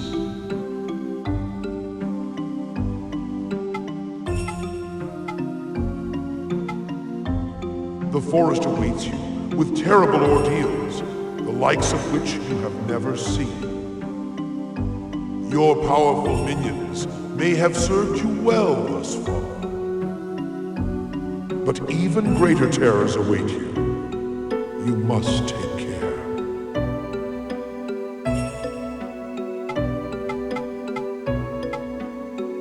Now you must pass through the Kumari Gate and venture into the Spider Forest of the Netherworld. There, the Disciple of Earth awaits. The final battle shall take place in the presence of Elrond, where the Divine Tree stands.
from forest. Forest is our life. Men steal our life.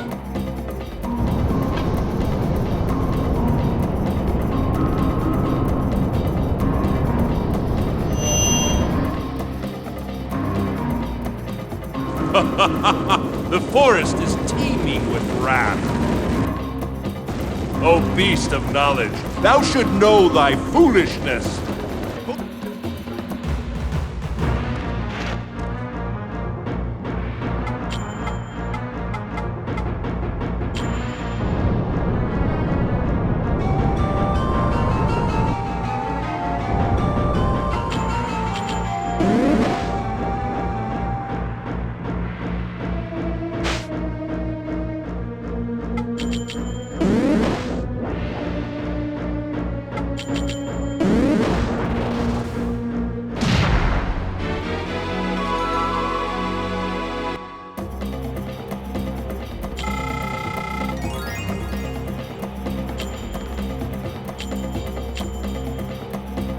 The forest is brimming with infinite wrath. It is not over yet. I'll not give up the jewel of Earth.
steal life from forest. Forest is our life. Man steal our life.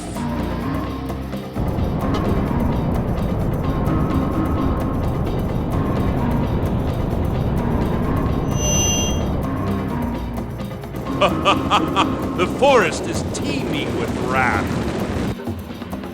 O beast of knowledge, thou should know thy foolishness.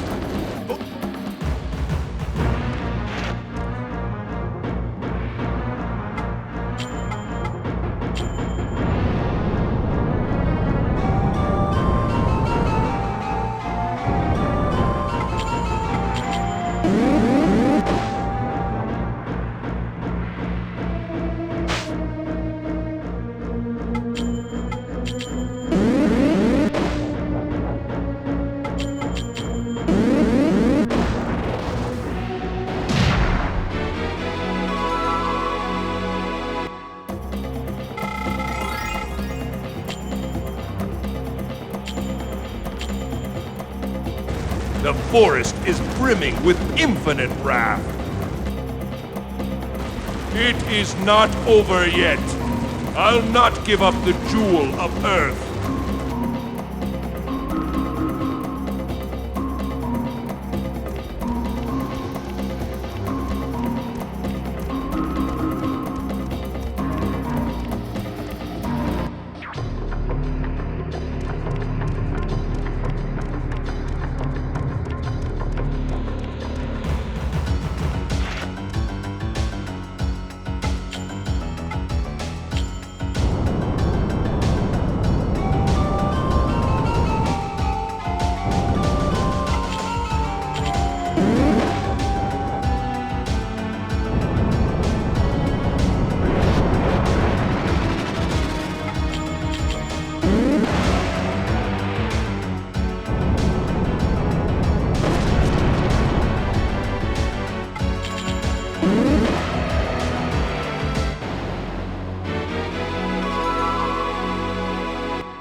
steal life from forest.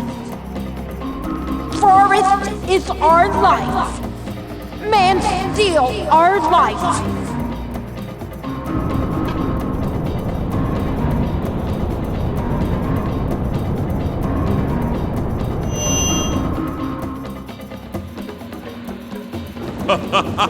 The forest is teeming with wrath. O beast of knowledge, thou should know thy foolishness.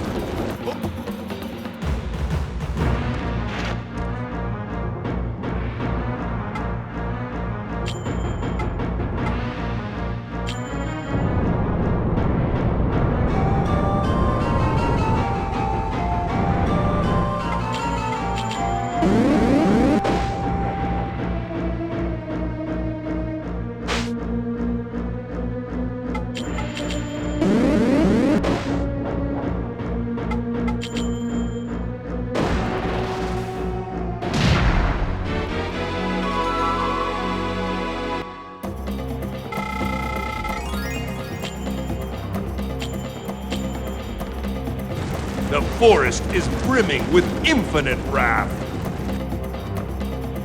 It is not over yet. I'll not give up the jewel of Earth.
man is a selfish beast.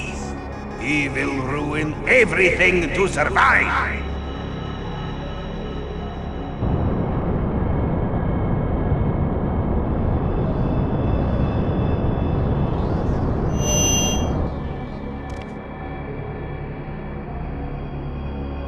What are you fighting for? I suffer every time I perform a purification for you, both my body and my soul. For the sake of the village? For the forest? How stupid. What are you fighting for? A forgettable boy who can only play the flute. Do you really love me? Am I more important than the village? Or the forest? I hate grown-up women. I don't want to be like your mother. And I hate boys, too.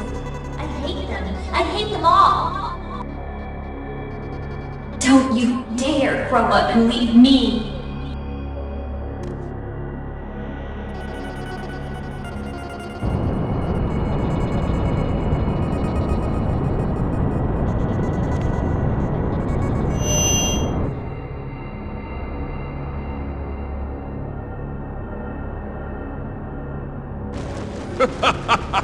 That was not trickery.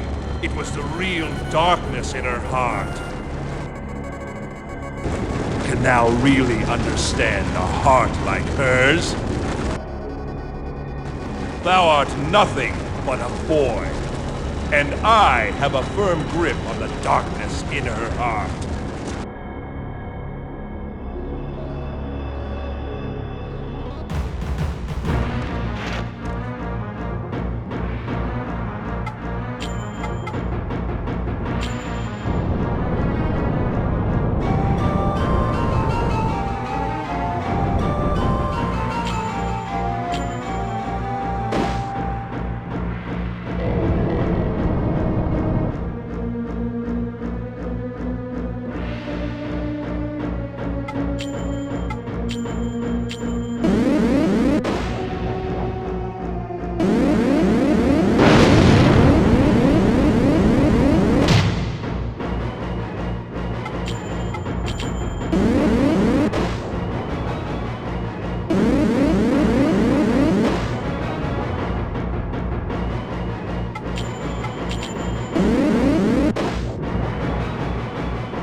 Thank you. I finally understand how you feel. I was afraid of love. I thought love was something that chained us, like our inevitable fate. I was afraid of being chained, but now I realize that love is a good thing. I didn't know that. I can believe you, right? I'm no longer alone, am I? That darkness is also a part of me. Do you still love me?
Impressive.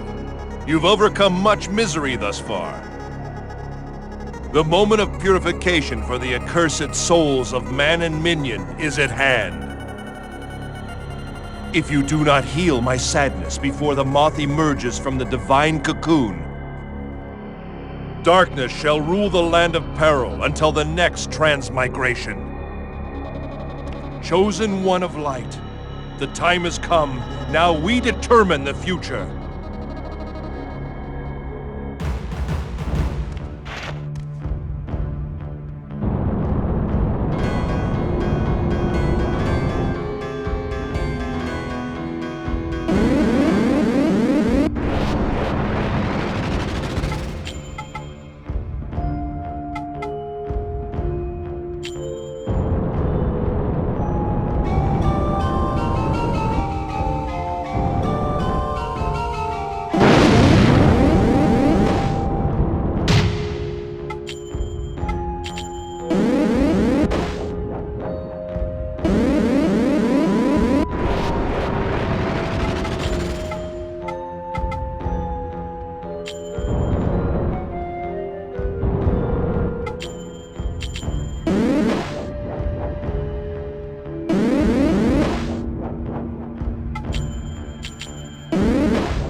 I knew you would come. My, how you have grown.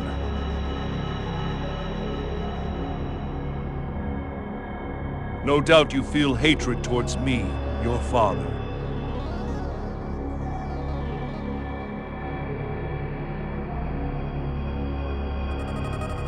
But this was the only way to solve the mystery of true purification.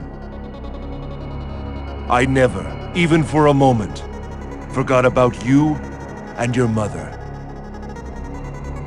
Good and evil, throughout history, we have continued to deny the existence of darkness. But where there is light, there is always darkness. Balance is a part of nature. Only by our hands can the two parts be made whole again. Such is the task imparted upon us by Elram. Do you still remember that melody I taught you?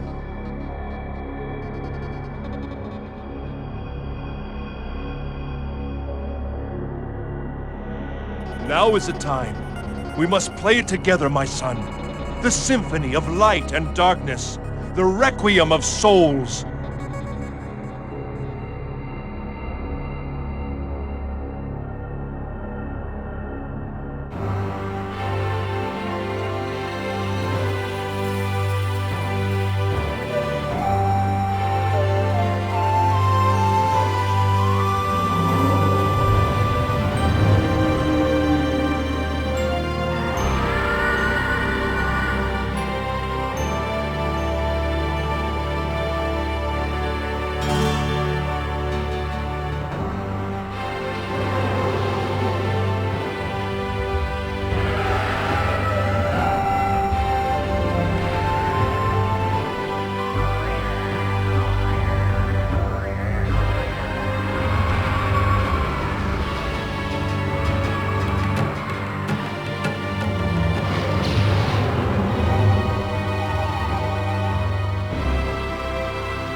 When the four divine barriers are dispelled, the power of light and darkness shall usher in the time of gathering. Kumari and Kaya, the guardian deities of light and darkness, shall be released by the twin dragons of Kemuel. The chosen ones of light and darkness shall meet, and only then will the accursed ones be granted repose. And man shall obtain yet another fruit of knowledge, but it shall bear the seeds of responsibility.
I am the Nagi prophet, Gi.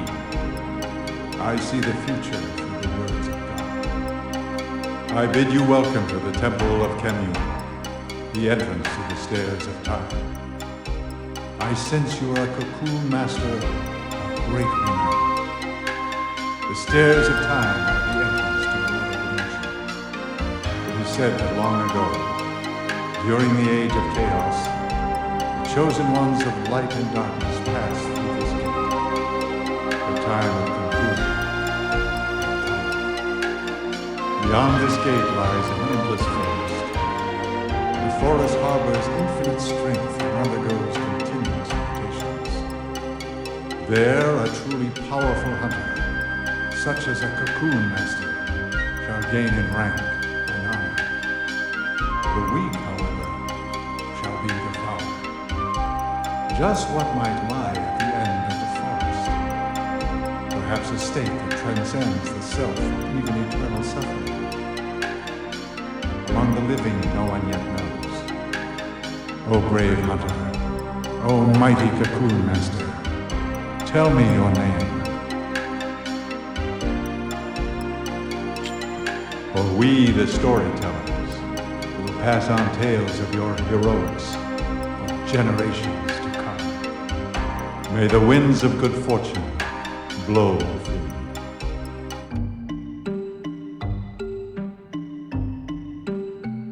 Welcome to the Eternal Corridor. This is where your true abilities shall be tested. We will help you prepare for your journey. I am Ra. Whenever you require purification, please come to the Chamber of Purity through the blue entrance on the left. I am Mu. Whenever you require supplies, weapons, or armor, please come to the Chamber of Goods through the green entrance on the right. Please, do not hesitate to ask us when you need something. Now you must pass through the Kumari Gate, which leads to the Eternal Corridor. Please be careful. We will pray for your good fortune.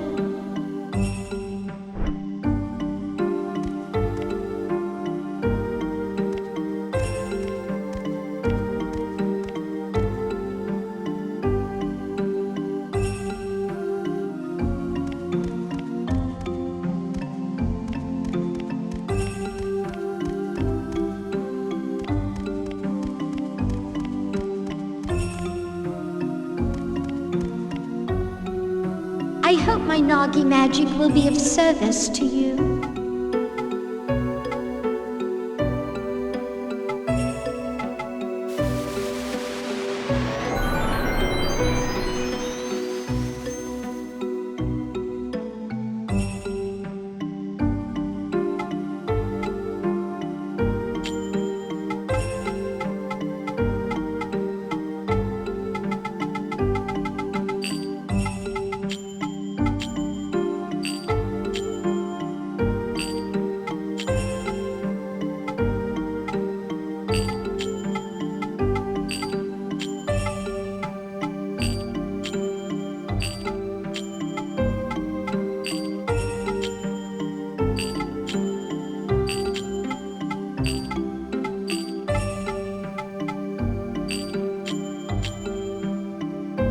me know anytime you need my Noggy magic.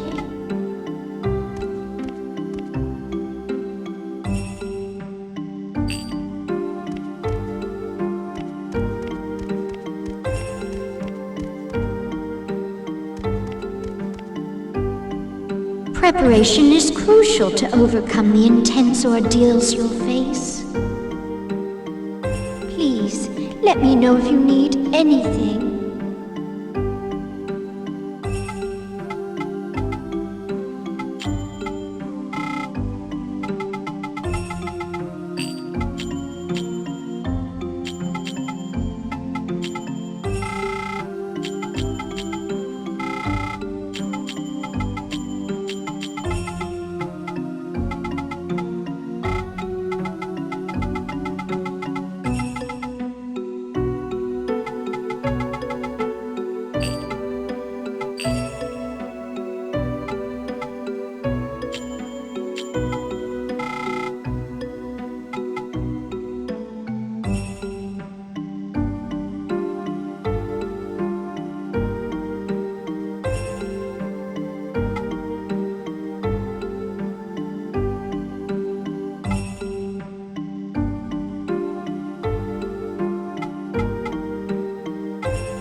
Please be careful.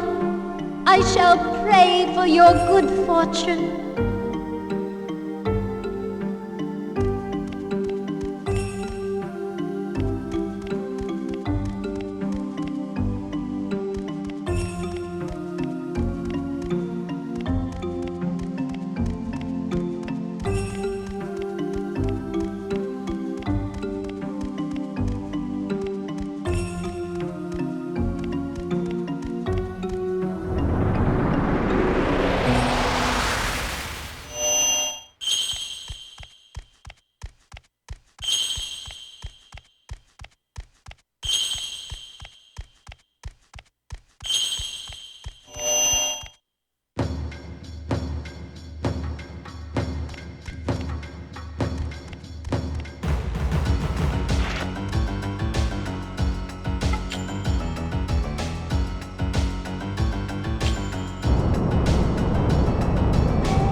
I hope my Nagi magic will be of service to you.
Who doth serve us, merge thy bodies together and become of even greater power. Reveal to us thine heroic